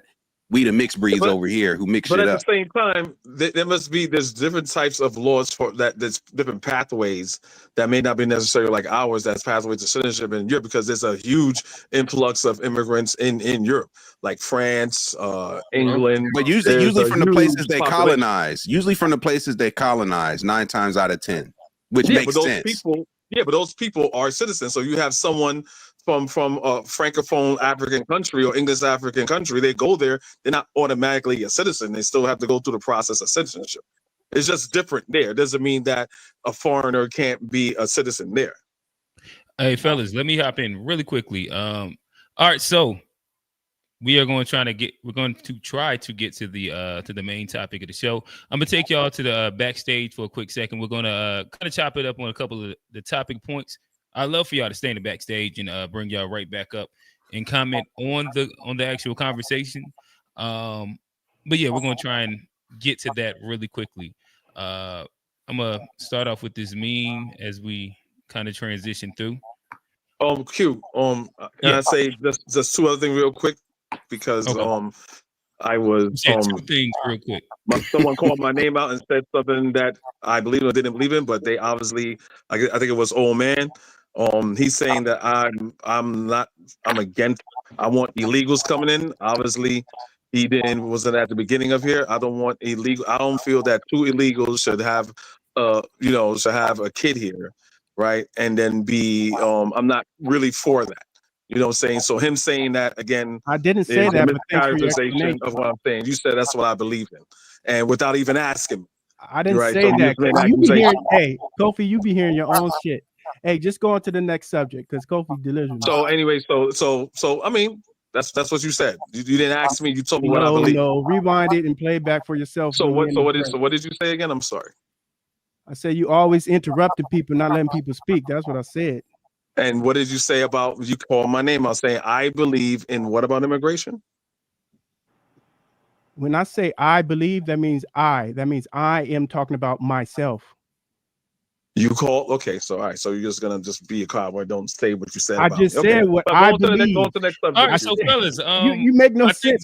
We are going to go on to the next topic. I'm gonna push play on this. I think that like this conversation was heating up to a point that could possibly be relevant to it. I'm gonna take y'all backstage. And so, what exactly is a keyboard warrior? In essence, it's someone who engages in online arguments, often with excessive bravado, but little real world impact. They might be the ones passionately typing away in the comments section, ready to defend their opinions at all costs. So what? So fellas, again, the dark side of the algorithm. It's an epidemic. Starting the conversation off at this concept of the keyboard warrior, where I think that we're all inside different chats, different conversations, where like there's a interesting dynamic of engagement that tends to happen. You see this inside I think what's his name, DJ Academics, he calls them like the chat niggas. You see it inside the World Star comments back in the day. You see it inside Discord, you see it in Reddit, you see it inside a lot of different spaces. I guess we can start it off here. Has the ability to communicate instantaneous from distance, especially through text, forever changed our discourse and the way that we communicate? I mean, it definitely changes just on the individual level. It changes the way we argue, the way we communicate, the immediacy of it. I heard somebody refer to it like back in the 90s, you never expected to have someone's attention 24/7. Like when it was like cell phones before the internet, when you had to call somebody, if they didn't pick up, that was a normal thing. You just had to wait. Anything you had on your mind, you couldn't even, type it out or anything. You just have to hold it. You had long, and then when you saw somebody, it was long form conversations. You would, really chop it up. Versus now, you spew out a bunch of text messages when they don't pick up your phone call or don't answer your FaceTime. You can just say everything you want to say, and then a lot of time it's awkward when you get in, face to face, because you didn't said everything. You didn't might have said some shit you ain't really mean, or some shit you probably wouldn't say face to face, but you didn't typed it out because you was in your feelings. And now the dynamic different when you face to face. So I think that part of it, the instant gratification part of communication has changed. And I think just going to what you were saying, you often even now hear people say, just text me. I don't like talking on the phone. I can express my feelings better through text. Like you start to see a lot of these comments kind of come up. G, talk to us. Yeah, man. Like like I don't know if it's the text. I think it's more the element of like it's the text, but it's the access to like it's one thing when you texting people, because like in high school, for example, there was AOL Instant Messenger, MySpace messages, MySpace. There was other little but you was gonna see that person the next day at school, right? And we're about to build to that. Yeah, so I think that to me, that missing element of having to actually cross paths with the people you're communicating with is what's causing the spiciness. Because and I guess I'll ask this question then, because that's where you're going. Having strong expressive opinions but no real world application, in essence, like not having proximity to that person, you're never going to have to run across them. Does that lead to less realistic, more explosive conversations? Less, I said realistic, more disingenuous, less genuine conversations? 100%. Always, yeah, because you get to, that's another thing they talk about as far as like when you texting with people. My light that went out. Hold up. When you texting with people, you gonna do everything. All we seen was teeth for a second. Yeah. God, Johnny. Hey, if you was white, that'd be racist. If you was white, that'd be racist. You was white out, boy. Teeth in a white top hat.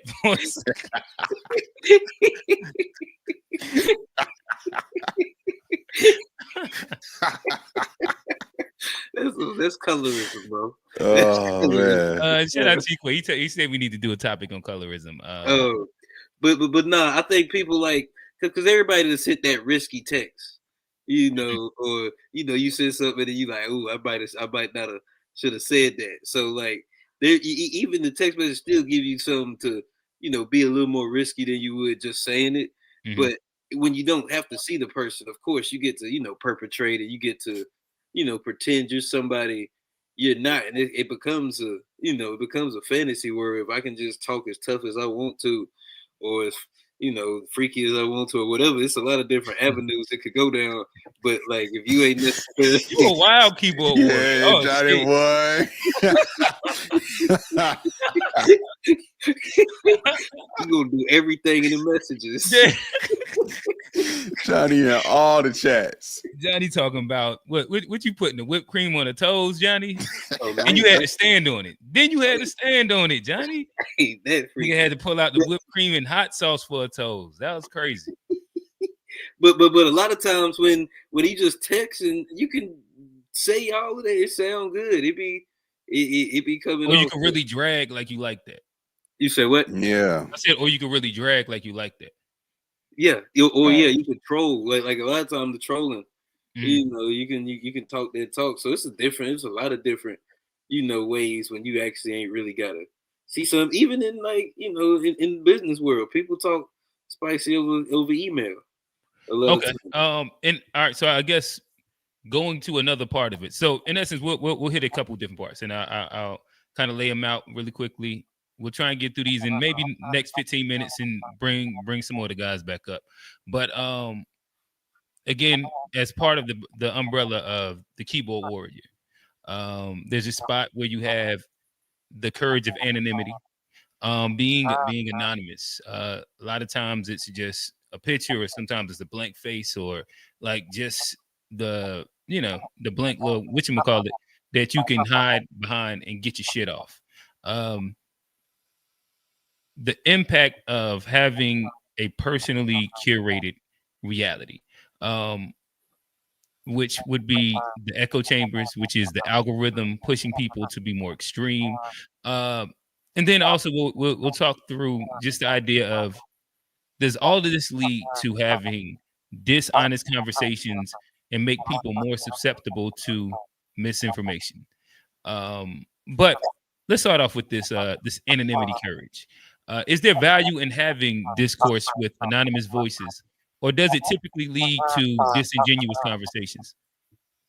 No, I think there's a way to do it. Like I mean, and I don't know if you have to have anonymity, because that can get a little sketchy if you're having like real genuine. It's hard to have a genuine conversation with a truly anonymous, person. But like if you're having a real discourse over like a long form with people, even if it's not somebody you'll still build a genuine connection to where you can kind of tell, the type of cloth a person, cut from, if it's true. And then, like you say, you never know, but if it's a lot of time, you can feel a genuine connection with Mhm. somebody online, as long as it's in good faith for the most part, and respect. I think respect goes a long way in these conversations. Now, once it gets disrespectful, I think you kind of be like, wait a minute, who is this, or what are they really on? But if it's a respectful conversation, I think you can have productive and fruitful conversations to where you can really see different perspectives,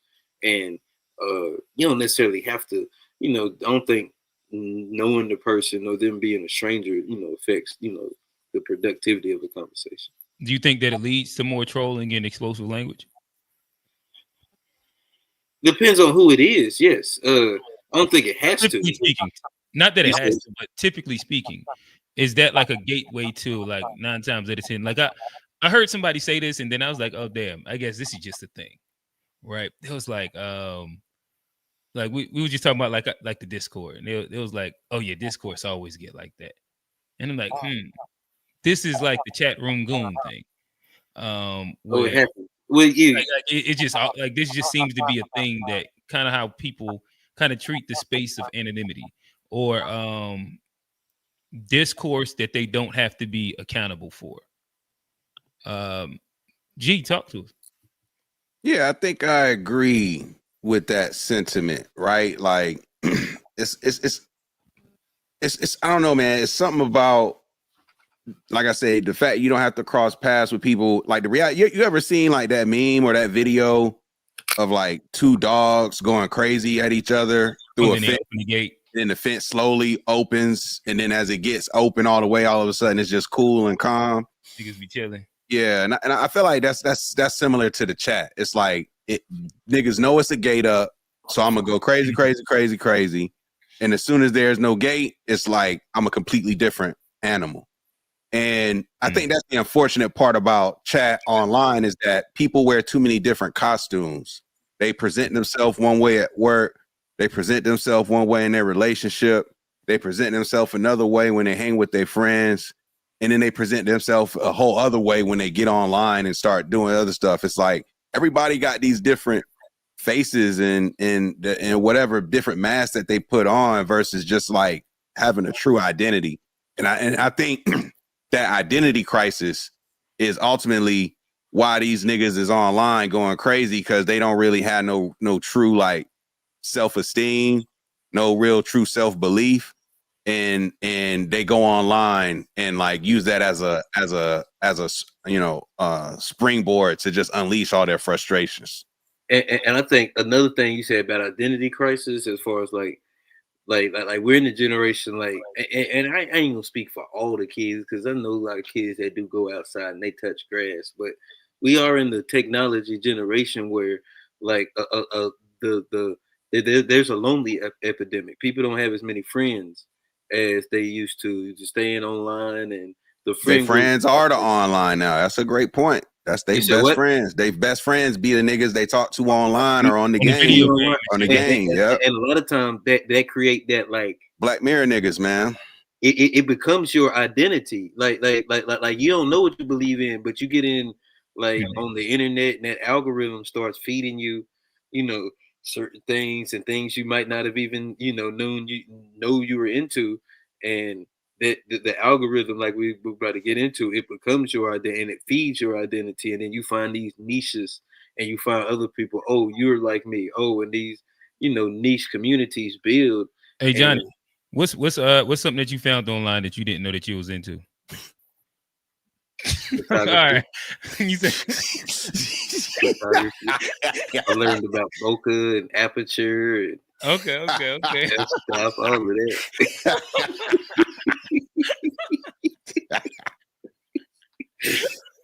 All right, speaking of algorithms, why the algorithm doesn't feed us the things that are going to make us happier, as opposed to the things that they know are probably going to agitate us, to the extent that the algorithm can discern which is which for any individual. Because anger appears to be much. They used to say about the Howard Stern show, people that like Howard listen for an hour and 20 minutes. People who hate him listen for an hour and 40 minutes. So, and that probably applies. Right. Anger is a very powerful emotion. So if they can stimulate you that way and they find out, boy, that works, they're going to keep hitting that counterprod to stimulate you that way, correct? We appear to be a little pre-programmed, like our minds, to respond in that way.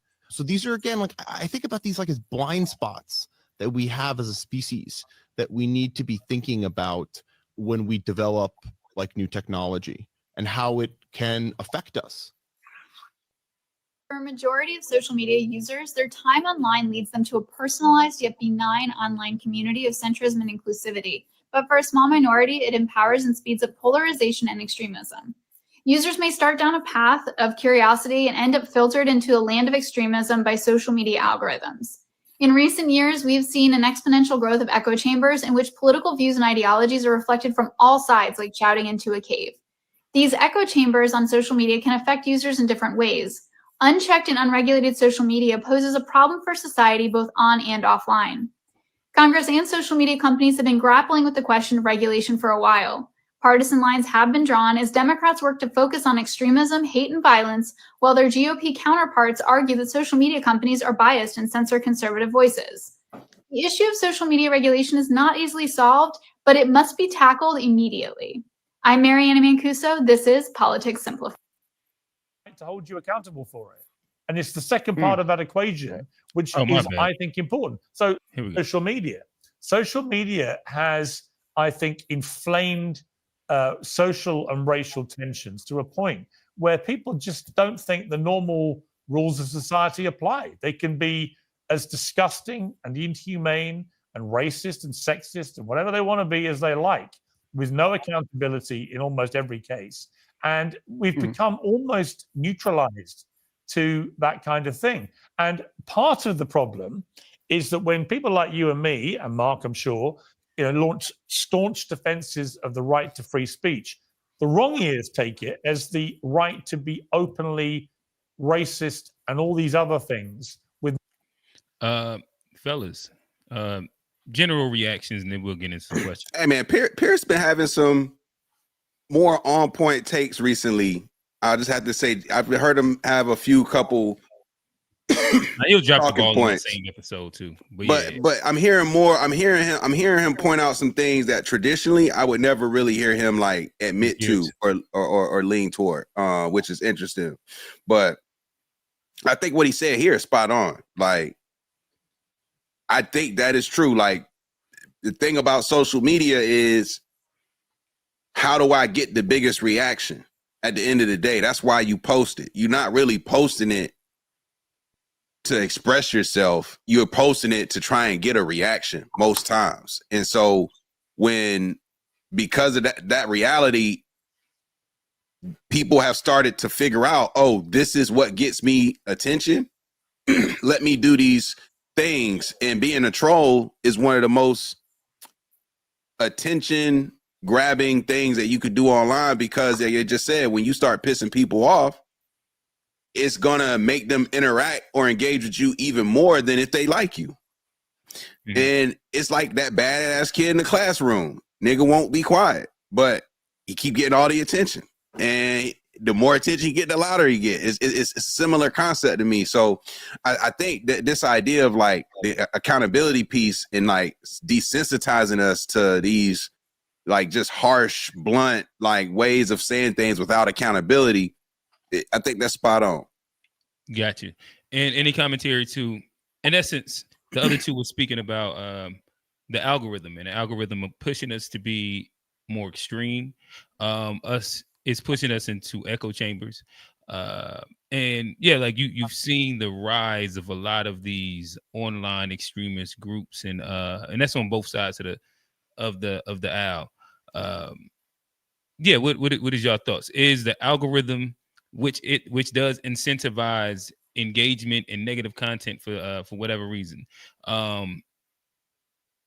is it pushing us as a society to be more extremist, and is leading to these more inflamed flare-ups? Whether you want to go January 6th, you can go to Antifa, you can go, like, you can just run down the line.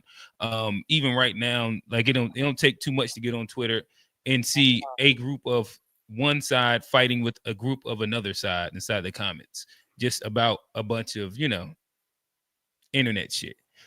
Johnny, talk to us. Yeah, no, I think it's something I was reading earlier, called algorithmic extremism. And it speaks exactly, to this point, as far as like, it's these companies, these internet companies, the content creators, influencers, we're low key, whether it's conscious or subconscious, we're influenced, or we're incentivized to spew hate. It's like we're like, you get higher ad revenues, you get higher views, you get higher, more better sponsorships with that. And so like we are incentivized based on how the algorithm is set up, to where the things that people hate based on our, intrinsic,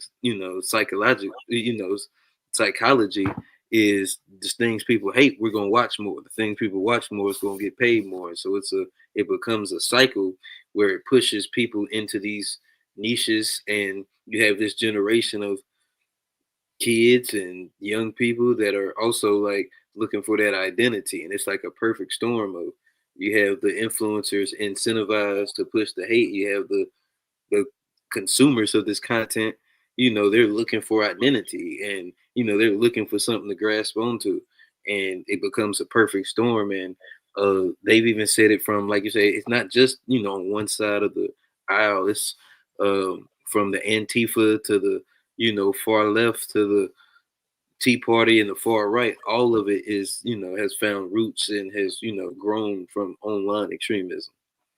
Gotcha. And so I guess the segue to that is basic. So is the internet radicalizing us?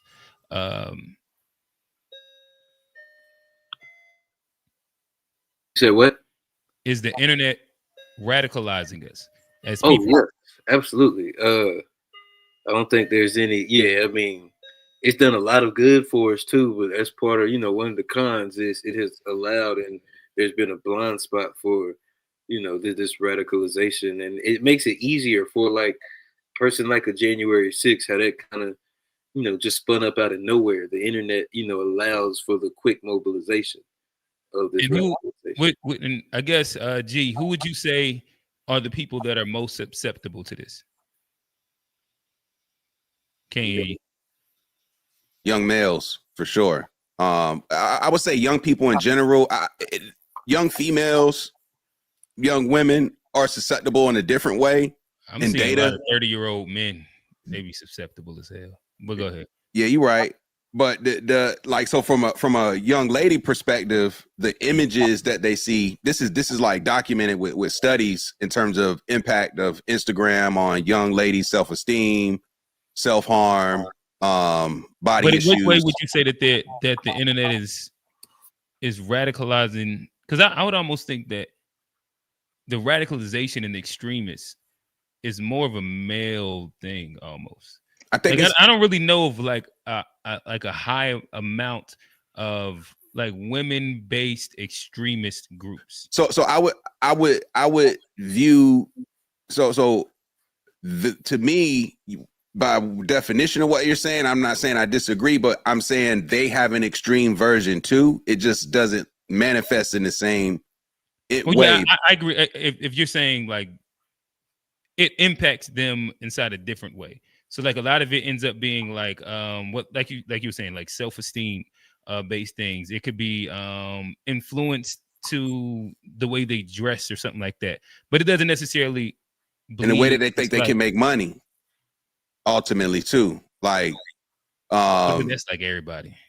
Like I said, I said it's young people in general, but I think for women especially, I think what social media has done, and this is not to say I'm against sex workers. Like I've seen a working model where you can have legal prostitution, and I think it can work where you 1099 yourself and pay taxes, right, as an enterprise. So I'm not suggesting that sex work is inherently negative. And they should have a manager too, right? If they want, if they want, join a firm, pay a commission, whatever, barbers pay booth rent, you know what I'm saying? So whatever you need, but nice little manager. If it's cold outside, he might wear a fur or something like that. You got to pay for services. And so protection too. I'm all about that. If that's what people choose to do, not about forced sex work, of course, but if that's what you choose to do. But that said, I don't think that we should necessarily be encouraging people to like embrace that as a profession necessarily. And I feel like social media does kind of encourage young women to embrace that maybe a little more than what they should. In my opinion, I might be conservative there. And then for the young men especially, not just with the extremist talk, but like the gambling and everything too. It's like it's a nasty mix of what you could do on your phone when you look at the chats, the pornography, and the gambling. Like you got a nigga, and you got a young nigga who not getting no pussy neither. He tight. Just fucked off endorphins. Every single one of them is. Yeah, all of them is just endorphin highs. Quick little spikes. Bink, bink, bink, bink. When you just scrolling, then you got a little porn over here, then you got your little gambling. What did they call them? The prize picks? The parlay.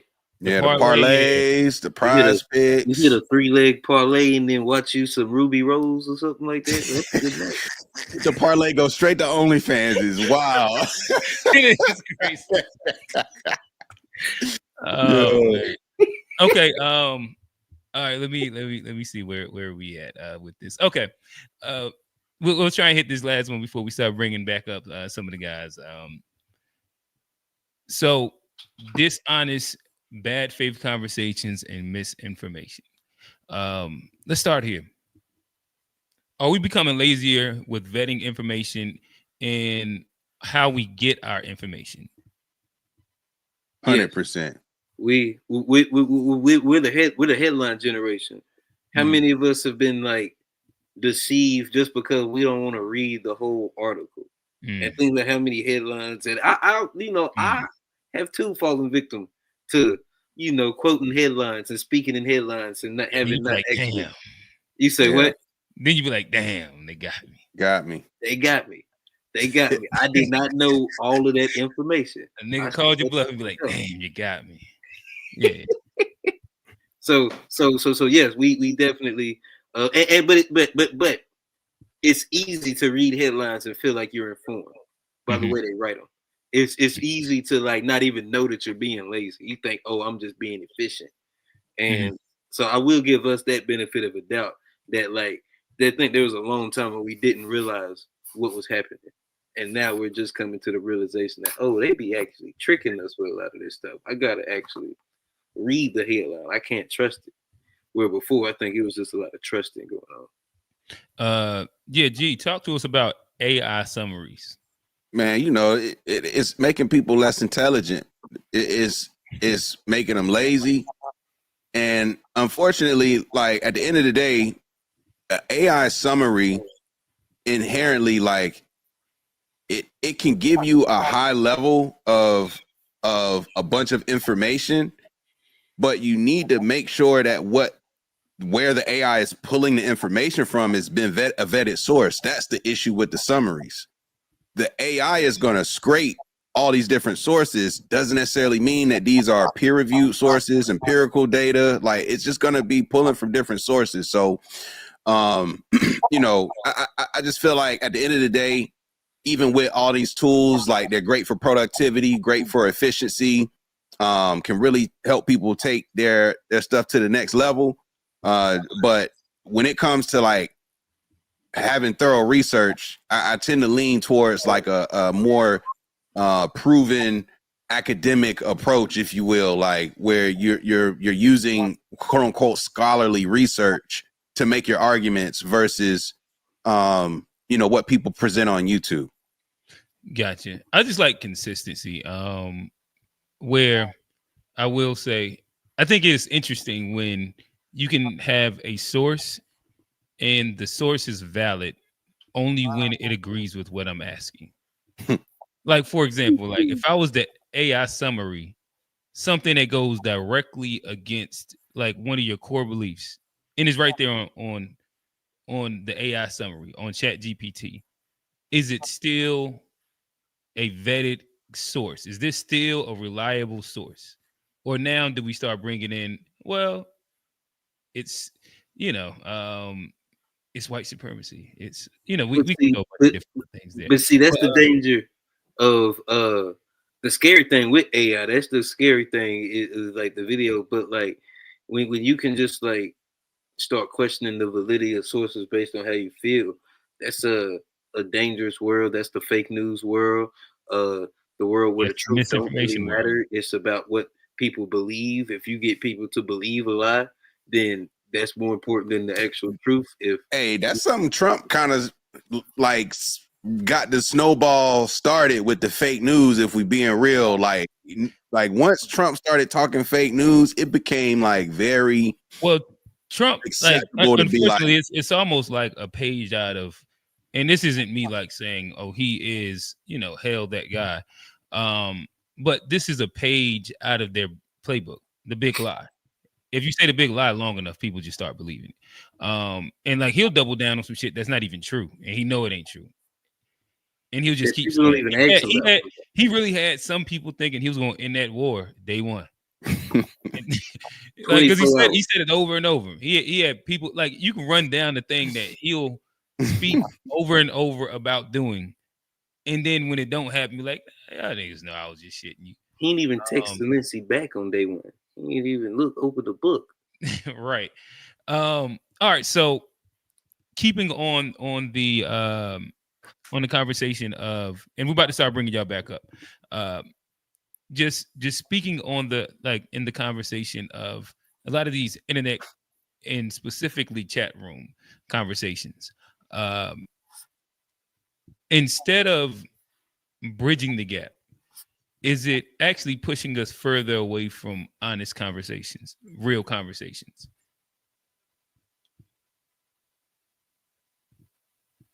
You talking about just the internet, like the nature of like these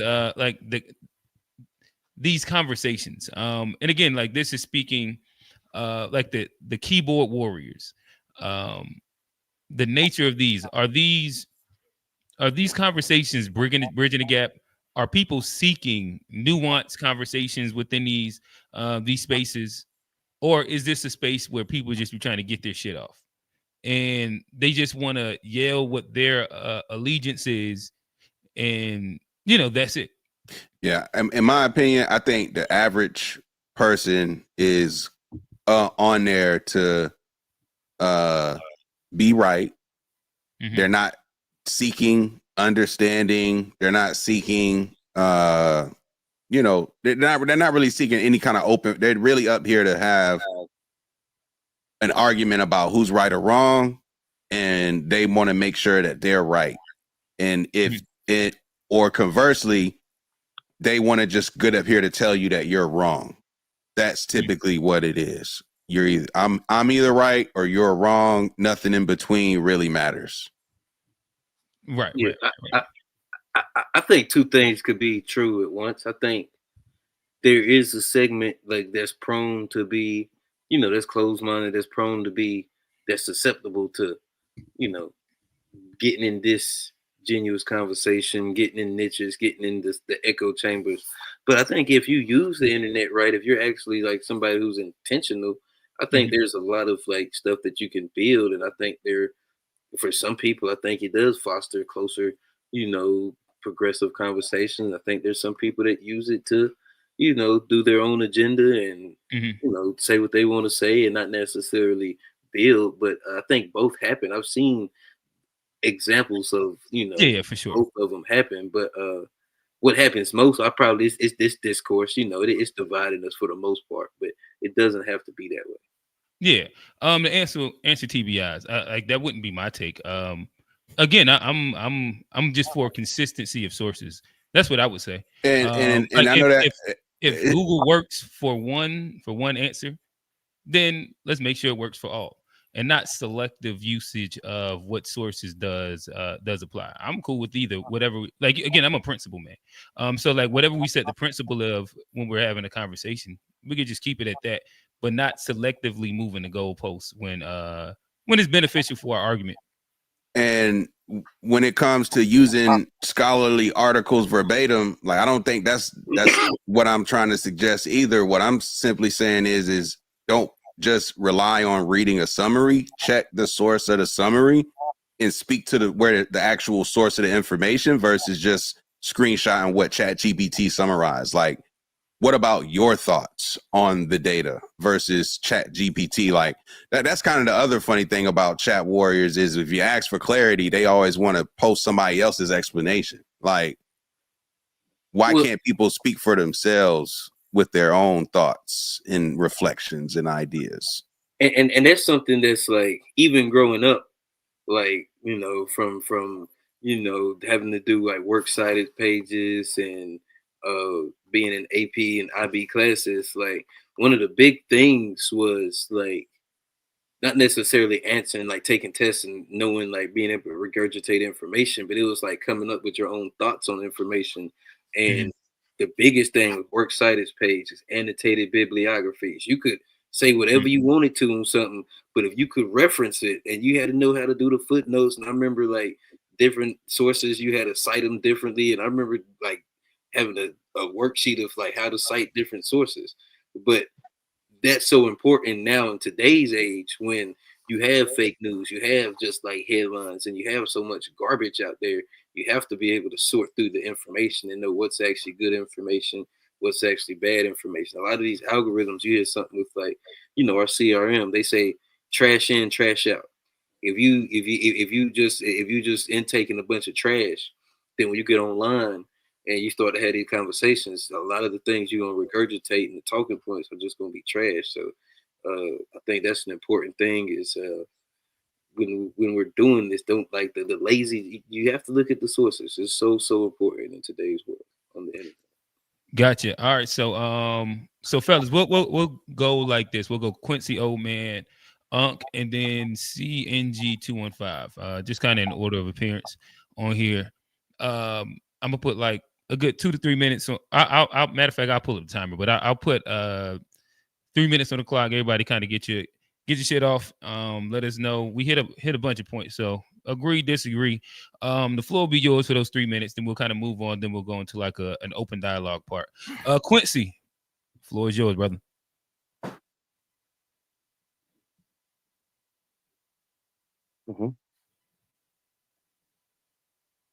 Quincy, we can't hear you. Might have to drop right there. All right, there we go. Yeah, I forgot to pull the mic down. Sorry. Okay, so I was saying that I wouldn't say most people are cowards, but they want to avoid confrontation. So the internet does let people kind of be the brave person that they aren't in their day-to-day lives.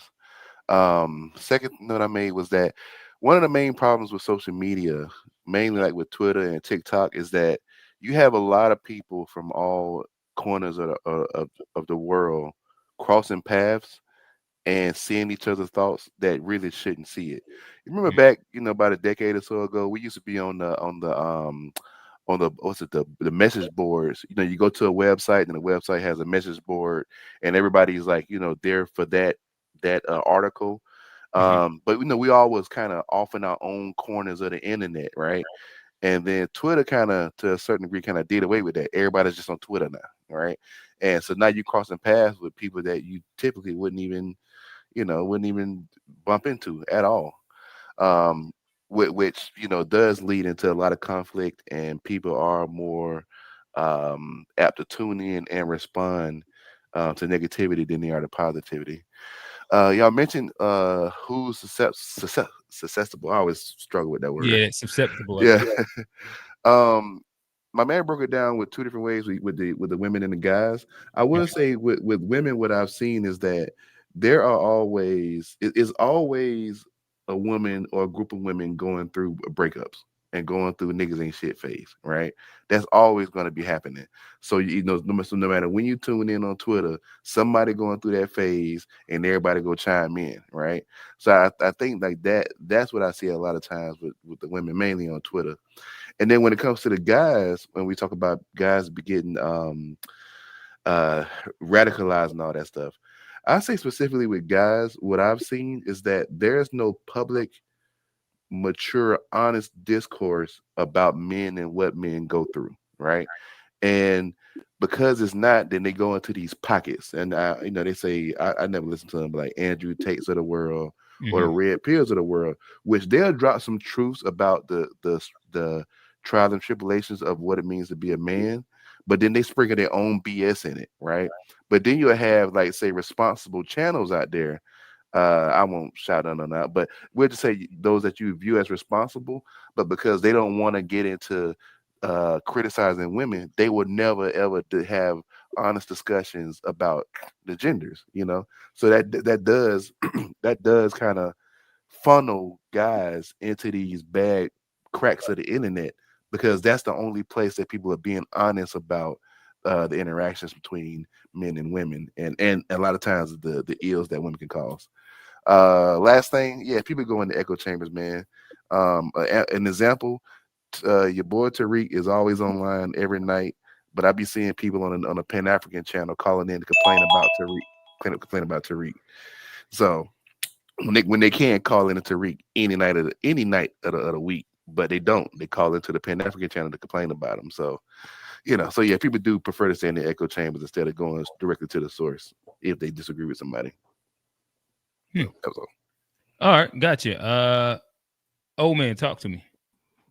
It's a lot to cover. I don't know if I can remember everything y'all talked about, but my main overall idea is that all this stuff that's going on is no different than what's always going on. It's just a different way of getting your voice heard. So it's always been town halls where people would just scream at each other about different topics, not really listening to people. And the chat is actually built that way, where you could be making a statement, but it encourages you to talk about what you're saying before you even finish your statement. So I mean, a couple of times I've listened to channels where I'm like, oh, they said this, and I'm responding to them.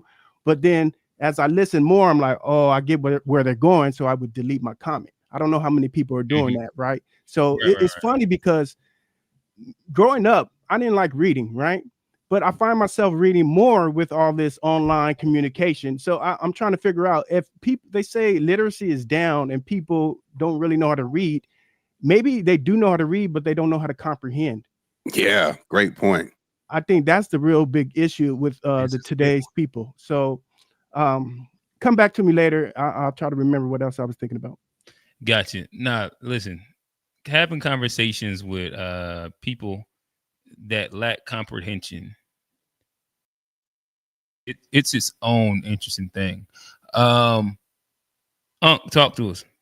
Hey, what's going on, everybody? Look, I look at far as in like the internet and things like that, and far as in social media, it's a good and bad thing, because I take it to where it can be an outlet for someone that's kind of like an introvert or a person that, you know, they don't have friends and things like this, and at least they are able to communicate with people and meet new people with things like that, because it's an outlet for them to be able to go and, you know, and enjoy themselves. But it's not always bad things with it, but it is a lot of bad things, because you have keyboard warriors that will say this, do this or that, whatever, and want to talk trash to people, and knowingly that if they met that person in real life, they will cower it down. But you know, it can be a good and bad thing. But I want to go back to something that I was speaking about earlier when Kofi was on, and he said that about, you know, how is it that immigration, you know, as far as in the immigrants having kids over here, how is that affecting?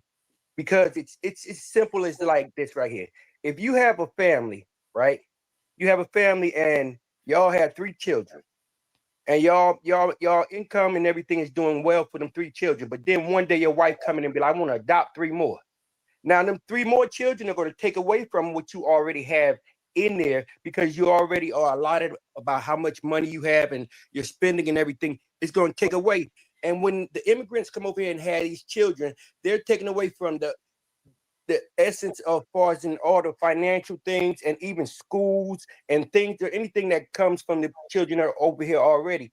That's where it's taken away from us. It's taken away from us with that, and it's also taken away from the things that the government can give to these children that need it, that's already original citizens here. Because one of the first things that I see a lot of immigrants when they come here do is drop babies. They will drop babies, and as long as they're here, they're gonna drop babies every year, and every last one of those babies are a legalized citizen here in the United States. Even if they get deported back to their country, their child is still a legal citizen. Once they hit 18, they can come back here and live here and eat off our resources for the rest of their lives, just because they dropped the baby. And also, look at this right here. If they had a baby here, they don't have insurance here. We, as the citizens, have to foot for the cost of them babies being born here.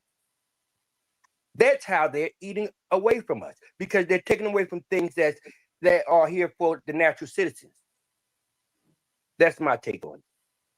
Gotcha. Yeah, I don't think that you got much disagreement inside this in this group right here. Kofi got called back in to argue with you on that one. C and G, talk to us. Yeah, can you hear me? Yep. Yeah, man. 2 points. I'll touch on two. I'll comment on. I'll say the one. Yeah, definitely. Rage farming and shit is definitely a huge thing, and definitely blacks are more susceptible. Now, as a black man, I will say that could be bias, a little bit of bias, but it's what I see. It could be the algorithm, but it's what I see. You know, for you to wake up in the morning and like, let me jump on this online, see what's going on out in the world, and you jump on there and you see I hate black people, and I'm gonna tell you why. Up next on the K Fire 213 channel. But first, I need you to hit that notification bell, hit that like. You know what I mean? And it's like you look, and the dude is like Japanese, or I'm just making it doesn't exist. I'm just making this up right now. But you talking about the dude is like name calling ad hominems at 8 a.m. Yeah, and the dude's like Japanese, where in Japan, there's not even a lot of black people around. You're like, what is going on? And you know, black people tune in. The Rage Farm, they tune into that, and now you're like really a nobody. You had a gaming channel, but you switched 2 years later to like an anti-black channel, and you get all these views. You look at the Lily Gladys, how big she's on Pierce Morgan now. Is that the you nigga? know, yeah, the Rage Farm. I think we definitely, because you don't see this targeted to I don't see it targeted to Indians, Sri Lankans. There's like 194 nations on it, but you see a lot of it targeted to black folks. And there was even a thing real fast.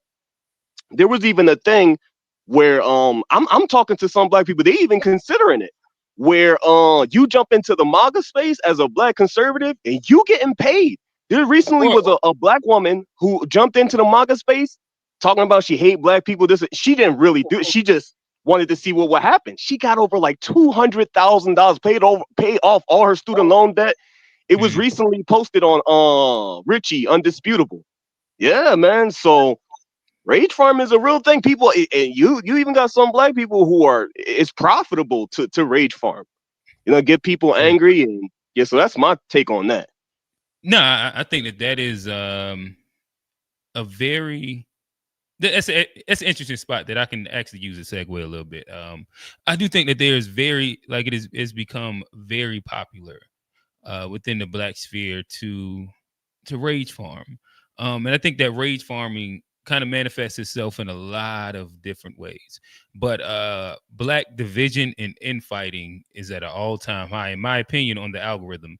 When it comes down to like the rage farming, you can kind of find a bunch of different ways that you want to do that. That can be the MAGA black versus the liberal black. That could be let me knock this off. The conservative versus the liberal. That could be like people from different places arguing about like who's this real thing, the coon versus the whatever, the tether versus the FBA. Like it becomes like such a very huge profitable industry of sowing the infighting that, to me, just as an onlooker, I'm like, damn, like this is interesting. But I'll toss this out to the panel. So we've talked about the algorithm, the impacts of the algorithm, the chat and the internet, and how, you know, again, it has led us to extremisms.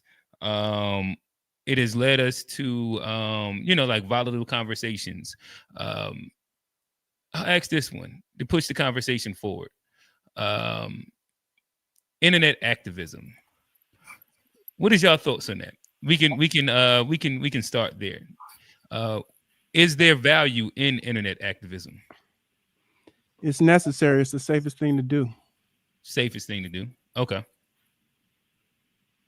I think you have to have some kind of form of it in today's, like, I don't think you can have a real movement without the internet movement to go along with it. Because you're gonna have to recruit people, you're gonna have to, get young bodies, you're gonna touch the people. And I think now that's the most efficient way to do it. So I think it is necessary for activism. You have to have the internet. Hey, one thought that I have about internet activism is sharing information that most people typically won't see. A lot of times, people are real activated when Trump's in office, right? But as soon as Blue get back in office, people kind of virtually go back to sleep. And there's still a whole lot of BS going on within the government during those times. So typically, I was during those times, I'm still sharing everything. Like, hey, look what the government doing right now. So stuff along those lines, just sharing information when people aren't paying attention, or just giving them more context of, hey, I like spoke about the headlines. Like, hey, y'all read the headlines, but let me give you like a little recap of what actually was actually going on with it. So that's the angle I usually take with internet activism. Man, this internet activism is like, like somebody said, it's the safest thing to do, which I can agree, but I think it's also like one of the least impactful things if you're talking about what actual activism is in terms of being active. It's not, to me, it's one of those things where I agree it's a necessity.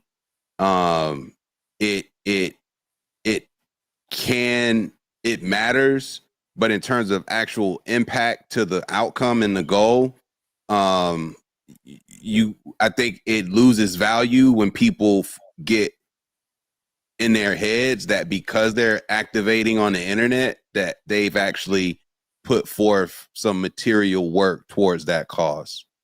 Yeah, I agree. The work has to be combined with the internet activism. So like if you use people like Umar, where's his work outside of the internet? So it's like it doesn't connect. So it has to connect with your works that you do outside, whether you're holding rallies or if we always use Tariq, but at least he's producing content. He holds rallies occasionally. So Well, that's a rough one then, because Umar actually like impacts with kids. Exactly. He has an like he doesn't have that school never. No, but nothing. he's a school Umar, psychologist still. Like he's a psychologist. He actually like, and he's got a building. I mean, he like doesn't the building, pivot. but Yeah, And he but doesn't like pivot from one there's one thing. that's wait, actually Kofi, like tangible. let us finish, man. Okay, go ahead. Like I haven't been talking. Like what the hell? Oh I my know, gosh. but he was saying something to what I said, so I can't even hear him because you're interjecting. Kama, we gonna get to you in a second. I was pretty much done. Like the comparison, like say Umar in comparison has done nothing.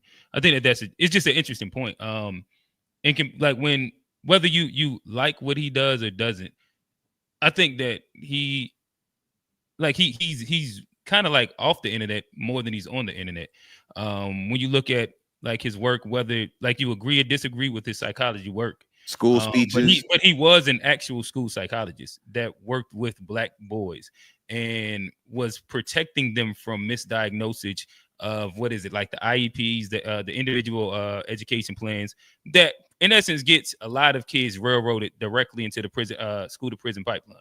I like guess I think that there's value to that, and I mean, like it's not like he don't go city to city. Yeah, he does tours and lectures too. Yeah, I guess my concern with him is that he probably should have never made promises that he hasn't held himself. You know, he can't keep. That's probably where I get kind of frustrated with him, because he made these promises, and so that's probably where I get frustrated with him.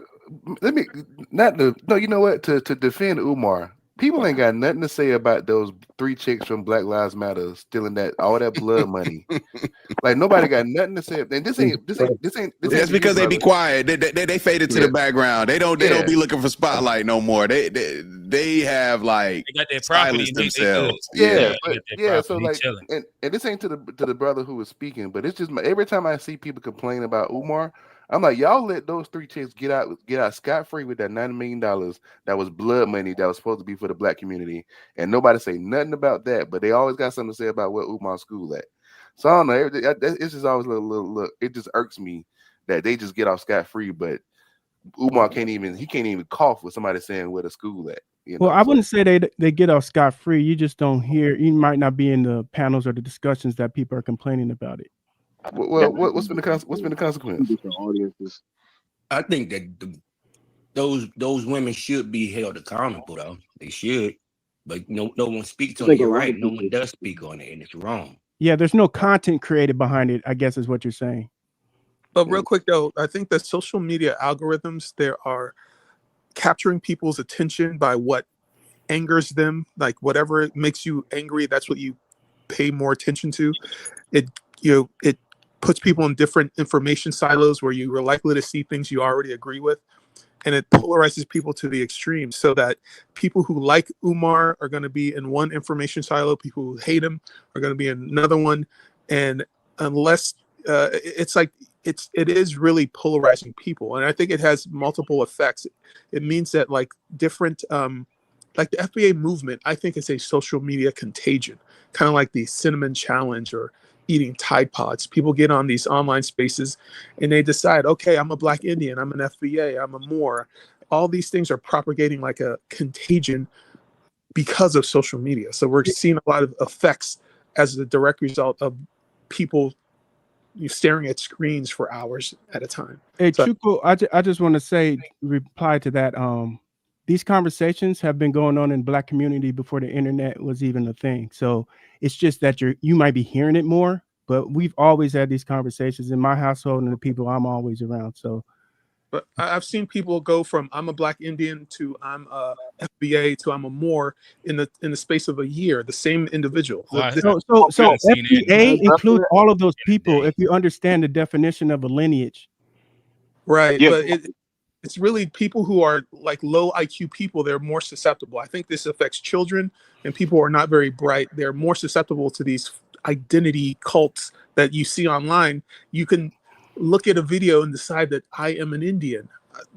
because hold on. It's not just that, though. I mean, we could attribute that to Tariq Nasheed and Dane Calloway and all those people. Like the internet is basically anything some of those that people you actually do have native ancestry. Yeah, that is a real thing. Yeah, but I mean, that's not what it my says. great These were auntie brought would from, tell like, me all about my different Indian places. background, so I don't know what y'all talking about. So Exactly. Most Black Americans do not have Indian Are background. you thinking that just because someone says that they're native or something like that, they have a low IQ? That's what I'm saying. That's what it sounds like. What I'm saying is that it sounds the like you're internet, trying the to talk internet down on is a people. place. It sounds The like internet you're is a trying to place. talk down to people and about people in a condescending way. Don't do Yeah, that, brother. that's Please crazy. don't do that. I'm Some saying, people, they just found a Don't do Black that. American who has Egyptian do that. DNA. You can type them up right now. Hey, Like the slaves were brought from all over the world. but what I'm saying Hey, is, Not all Black Americans, of course, but some of these, that's the confusion right there. Some Black Americans do have there's some Black Americans who have Irish DNA. Is it all Irish? No, but they do have ancestry there. Yeah. Slaves were Hey, brought from all over the world. David Cassidy has Egyptian DNA. It's Hey, You could YouTube him right now.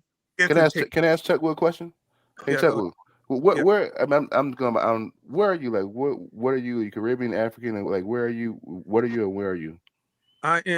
I'm Igbo. Well, it's weird. My father is Nigerian. My mother is a Black American. I was born in Nigeria, but I've been in the States since I was 5 years old. But I'm Igbo. That's my father's Igbo. That makes me Igbo. Go ahead. All right, cool. That's cool.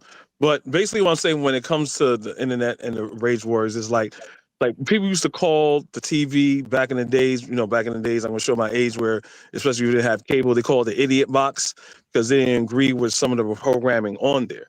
And people will say that same thing about the internet. The internet is more broad because it's based upon what your algorithm is, what you're intaking. So when it comes to Umar, Tariq, the Scott dude, Phil Scott or whatever you feeling right now, because the internet is basically your tool. If you feel like, you know what, I want to crack on some Africans or some white people or some Asians or whatever, there is someone that's gonna have content to that. And basically, my friend and I, we had, if you were to go back, let's say like 30 years and say like, hey, there's going to be a tool or a device where you have the answers to everything. And it's the internet. People are like, oh, wow, society is going to progress. It's going to be much better. We're going to be more advanced. And it's like, no. If I say no, that's not going to happen. People are going to regress. So if you want to find anything on the internet that's useful, you know what I'm saying, like do it yourself, DEI, stuff, you could find it. But if you like, you know what, I don't like these type of people or stuff like that. And a lot of people like Tariq and Dane Calloway and all that stuff, they say, okay, you know what? There's a segment of people that don't like these people. There's a segment of Black society that don't like their Blackness. So I'm going to give them something to run away from their Blackness, to say that, you know what? You're not really Black. You're not really African. You're this other thing. You know what I'm saying? And then you have the flip side of that. So no matter what it is on the internet, it's not the internet is the problem. The internet is just a reflection of society. And since it's a Black channel, it's a reflection of Black society, and there's things in there that we have to iron out and get right. Gotcha. So really quickly, and we're gonna let Kamu come up for a quick second. We actually requested him early inside the in the episode. Then we'll get back to the general conversation. One, Kamu, I would like to say, you are dressed like me in 05. I was going to say that too. Do-rag with the Scully. That's a cute fit back 05. That's not a do-rag, man. It's a hat. With the toboggan, come on.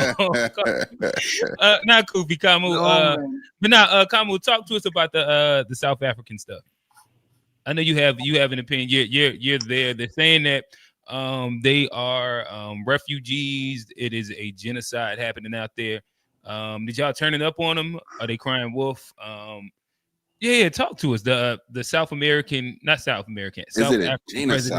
He was sitting inside the Oval Office with Trump. Trump was trying to tell him that, nah, those white farmers, y'all are killing them. They got cars lined up with crosses of dead white folk. He said, nah, this shit ain't true. You on the ground. What's going on, brother? Yeah. Thanks, man. Well, let me start by saying when I was watching that, I just saw the attitude of my president, and I picked it up. I picked a behavior that you guys usually accuse me of. He was very he was very calm and kind of like docile, you know, kind of Okay. like docile. And I mean, to be honest, I didn't like it. He was pushed around, and that's first of all, it's fake news. Whatever Trump produced there, it was fake news. So there's a video content that he showed him of crosses that are allegedly a number of Afrikaners who died. There's nothing like that. That's a video made up. It's an AI video, and the delegation from South Africa didn't even call that out. So from our side, That's a my shame. government wasn't prepared for.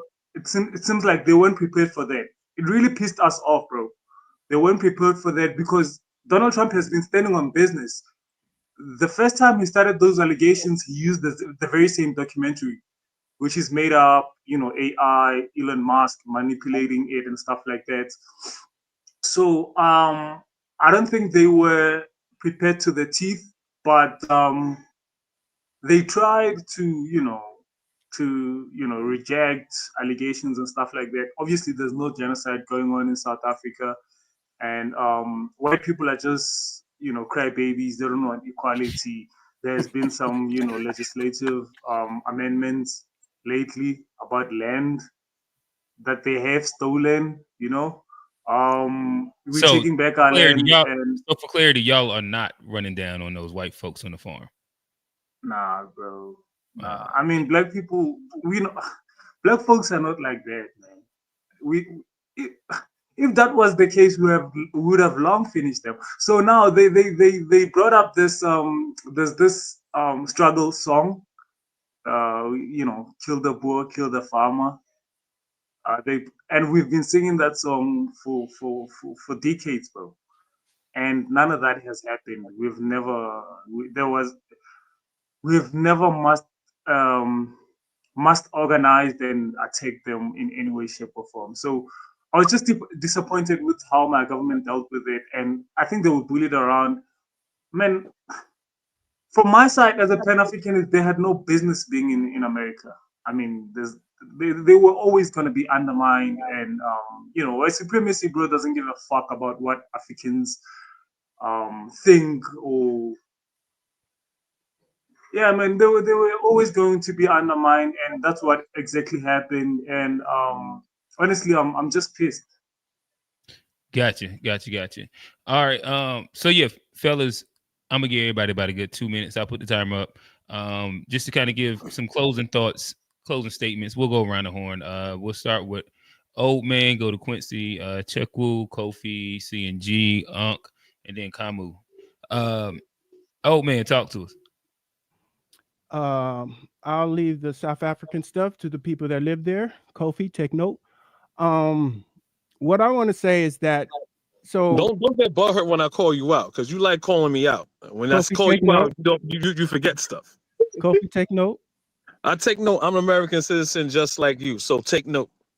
Remember, you follow me. Listen to what I say. Do I get my 3 seconds back?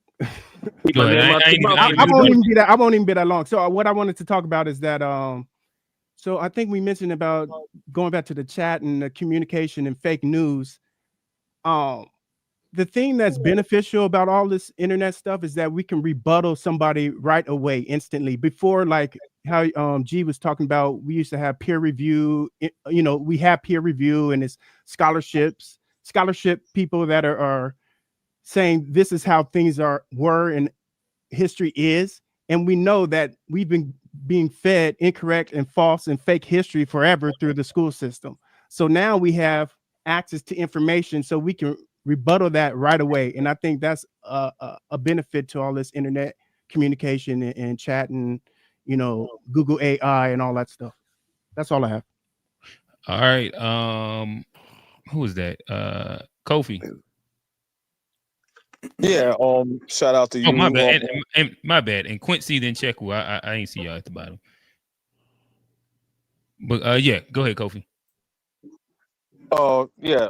Shout out to Kamu and him going there in South Africa. He was on my channel too long ago, also talking about that. And usually, you know, when America try to demonize the black company, you know, black country, you know, they're pretty much coming after, you know, their resources, things like that. So, you know, 3D chess here. Basically, you know, good show as always. Yeah, when it comes to keyboard warriors and things like that, you know, we have people that here that are pretty much just like grifters, you know, like you said with the rage farming, and people usually for good and bad reasons just want to get a bag out of it. But sometimes the sad part is that you have people like Tariq Nasheed, and sometimes you have even like fake Pan Africans that say, "Oh, come here, buy this land," and hey, people running scams, and people think you're doing it in good faith, but you're really just trying to lace their pockets. But you know, but usually, again, there is a section of uneducated, hateful Black Americans, and that doesn't always that don't like Black people or Caribbeans, like old man here, and they believe in the nonsense. You know, so it's basically thing to sow division. So when it comes to Black people, we've been torn down, and we're trying to build ourselves back up. We're trying to rediscover who we are. So I mean, just know what Rage Forum for what it is, and anyone that's any content creator, just make sure if they're making their content, see if it's basically something that, are they true to what they're saying? Are they grifting? Are they a Pan African one day and then they're FBA other day, then they're more the next day? You know what I'm saying? When it comes to Umar, yeah, he's funny, but he's pretty much on his same thing the whole time. He's been pretty much consistent. But again, it's like internet, whatever you want to find, you're gonna find it. You know, that's pretty much it. Can I just say I love all Caribbeans and all Black people, unlike show you, improve, Kofi. show improve, show improve. Don't lie, show improve. You already told us you don't love Black Show Americans, improve. so Show you improve. take us up. Number one, I am a Black American. 1, 2, to your a historical idea what a Black American is. I have Black Americans in my family. So to hate a Black Americans, they hate my own family. So you should have said that last time. All So right. I don't have to say it. CNG 215. You got 2 minutes. Talk to Yeah, us, brother. with the whole South African thing, I'll just say that, man, in order to establish a civilization or a community, you need a couple of things, right? You need science, technology. You need like hospitals to care for your people, medicine, agriculture, um, and the military to defend it.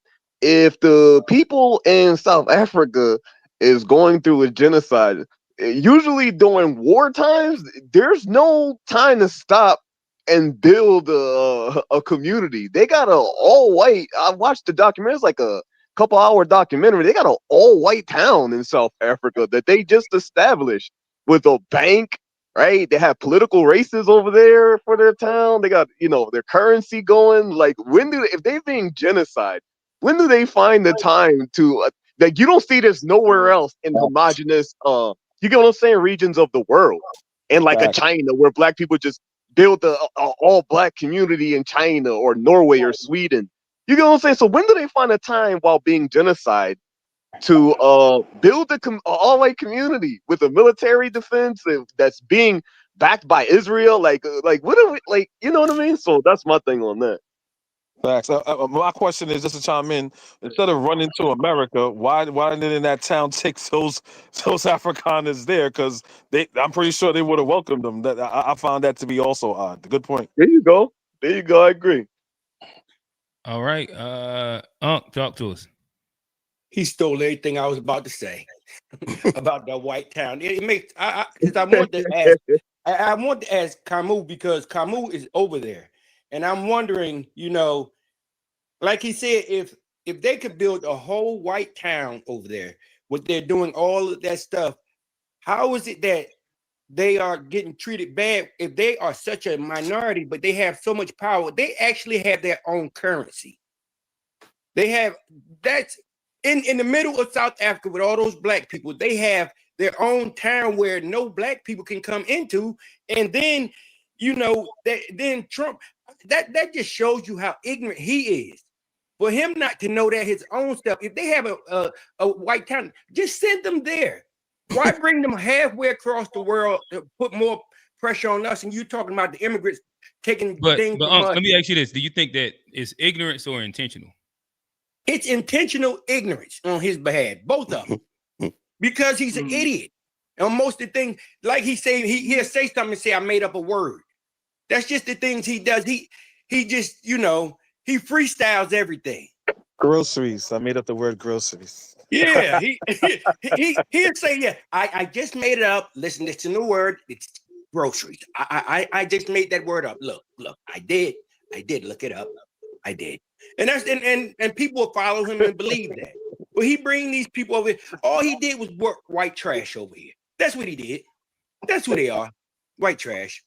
They probably didn't want them in the damn town. They didn't want them. Now he bring them over here. Why you bring more white trash? We got enough over here on our own. We don't need them. Yeah, they in Alabama. I read an article when I had Kamo on my channel that they in Alabama. He brought something to Alabama. I was like, wow, that's crazy. Oh, they'll fit right in. Yeah, where they come from, their homeland, they don't want them back. They don't want them. The people of their homeland don't want them there. No, that's why they're not going over there. And we don't want them here. We don't want no white niggas. That's what they are. He brought white niggas over here. We don't need no new one. Chikwe is with you. Salute. You know what I think this is? I think Trump has black fatigue, and you could see it in his immigration policies and in his domestic policies. I hear that the federal government has taken away its consent decree from. Where is it? Where did George Floyd happen? Was that in? That was in Minneapolis. No, Minneapolis. Is that what it was? Yeah. Okay. So there's a lot of changes happening domestically, and with immigration that I think are really going to change the demographics of the country moving forward. But regarding South Africa, the fact that these Afrikaners are getting preferential treatment when there's so many other genocides happening on the African continent is very telling. It's very disappointing, I think. I don't know how else to interpret that. But regarding the topic of the show, the algorithm, I think a lot of people unwittingly are just falling for the algorithm. The algorithm is here to increase engagement, to sell advertising and personalized ads to you, and as a consequence, it's polarizing people. I think that's why we're seeing diaspora war. That's why we're seeing gender war. That's why we're seeing all of these different factions, and even it's inflaming like political tribalism. I think before the internet, if you can remember the time before the internet, these dynamics didn't exist. So I think that this. Check with it. I'm gonna just hop in real quick. I hit the pause. To be honest, in my opinion, as soon as you get off the internet, most of these shits don't exist. That's true. That's a fact. Like that. Even the gender word ain't that real. It ain't really that crazy when you actually in rooms with men and women. When you're in rooms with people from different backgrounds, people don't be calling each other names. None of these things really happen off the internet, in my opinion. At least I haven't been around to see it. I'm gonna start you back up. Go ahead. Yeah. The internet is not reality. People are engaging with this as if it's reality, but you got crazy people on the internet. You got drug addicts. You got schizophrenics. You got people who have real problems. So you have to be careful. Don't get fooled by the algorithm or by any of these fake people who are talking nonsense. Some people are able to monetize this rage circuit of the internet to make money. I think that's what Tariq Nasheed is doing, but I think he's doing Black people a disservice, giving them a fake identity that really doesn't mean anything. I'll land the plane there. Can I just respond since you have 3 seconds? It's not a fake identity. This identity has been before I even knew Tariq Nasheed existed. So just to let you know that FBA is a lineage, and there's many different types of Black people that fit in within that. So if someone calls themselves a Moor, they could be. If somebody calls themselves indigenous, they could be.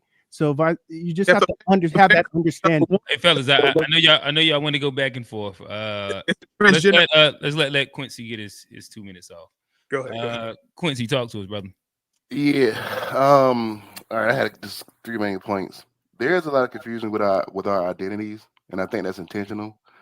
And I think that if Black Americans want to take autonomy and identify ourselves, I think we should be given grace, man, because it seems like every couple of decades they give us a new name. African American was just put in like around 89. Like I was already about 10 years old around that time. So, just give it grace instead of this, just kind of coming down on it.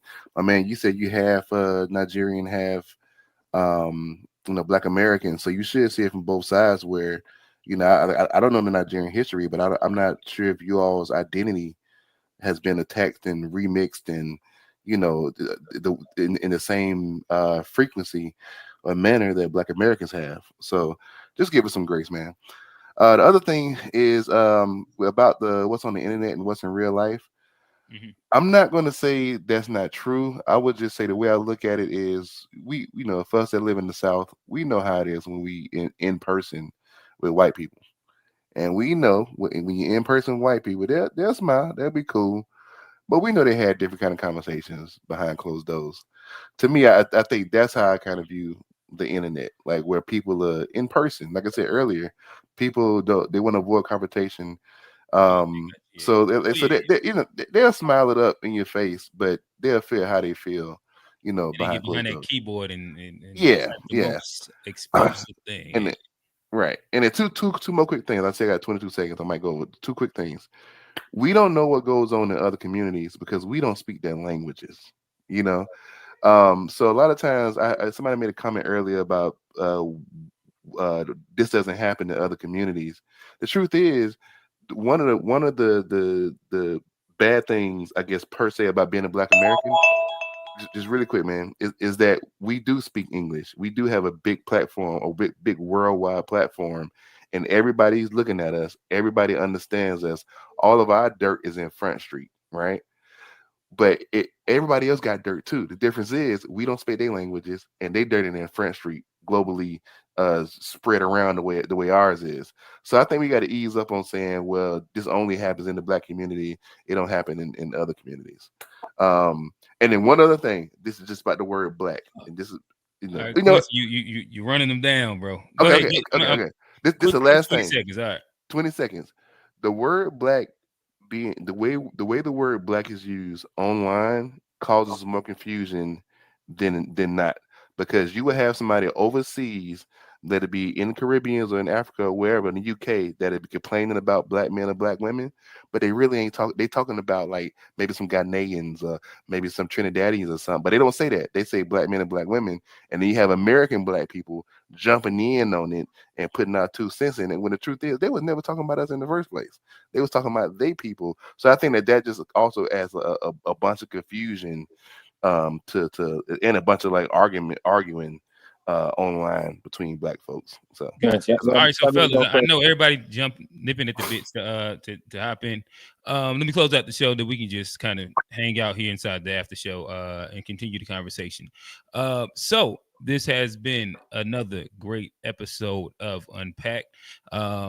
Again, we dove in. We actually stayed on birthright citizenship for a while. So we actually almost did a whole half show on that.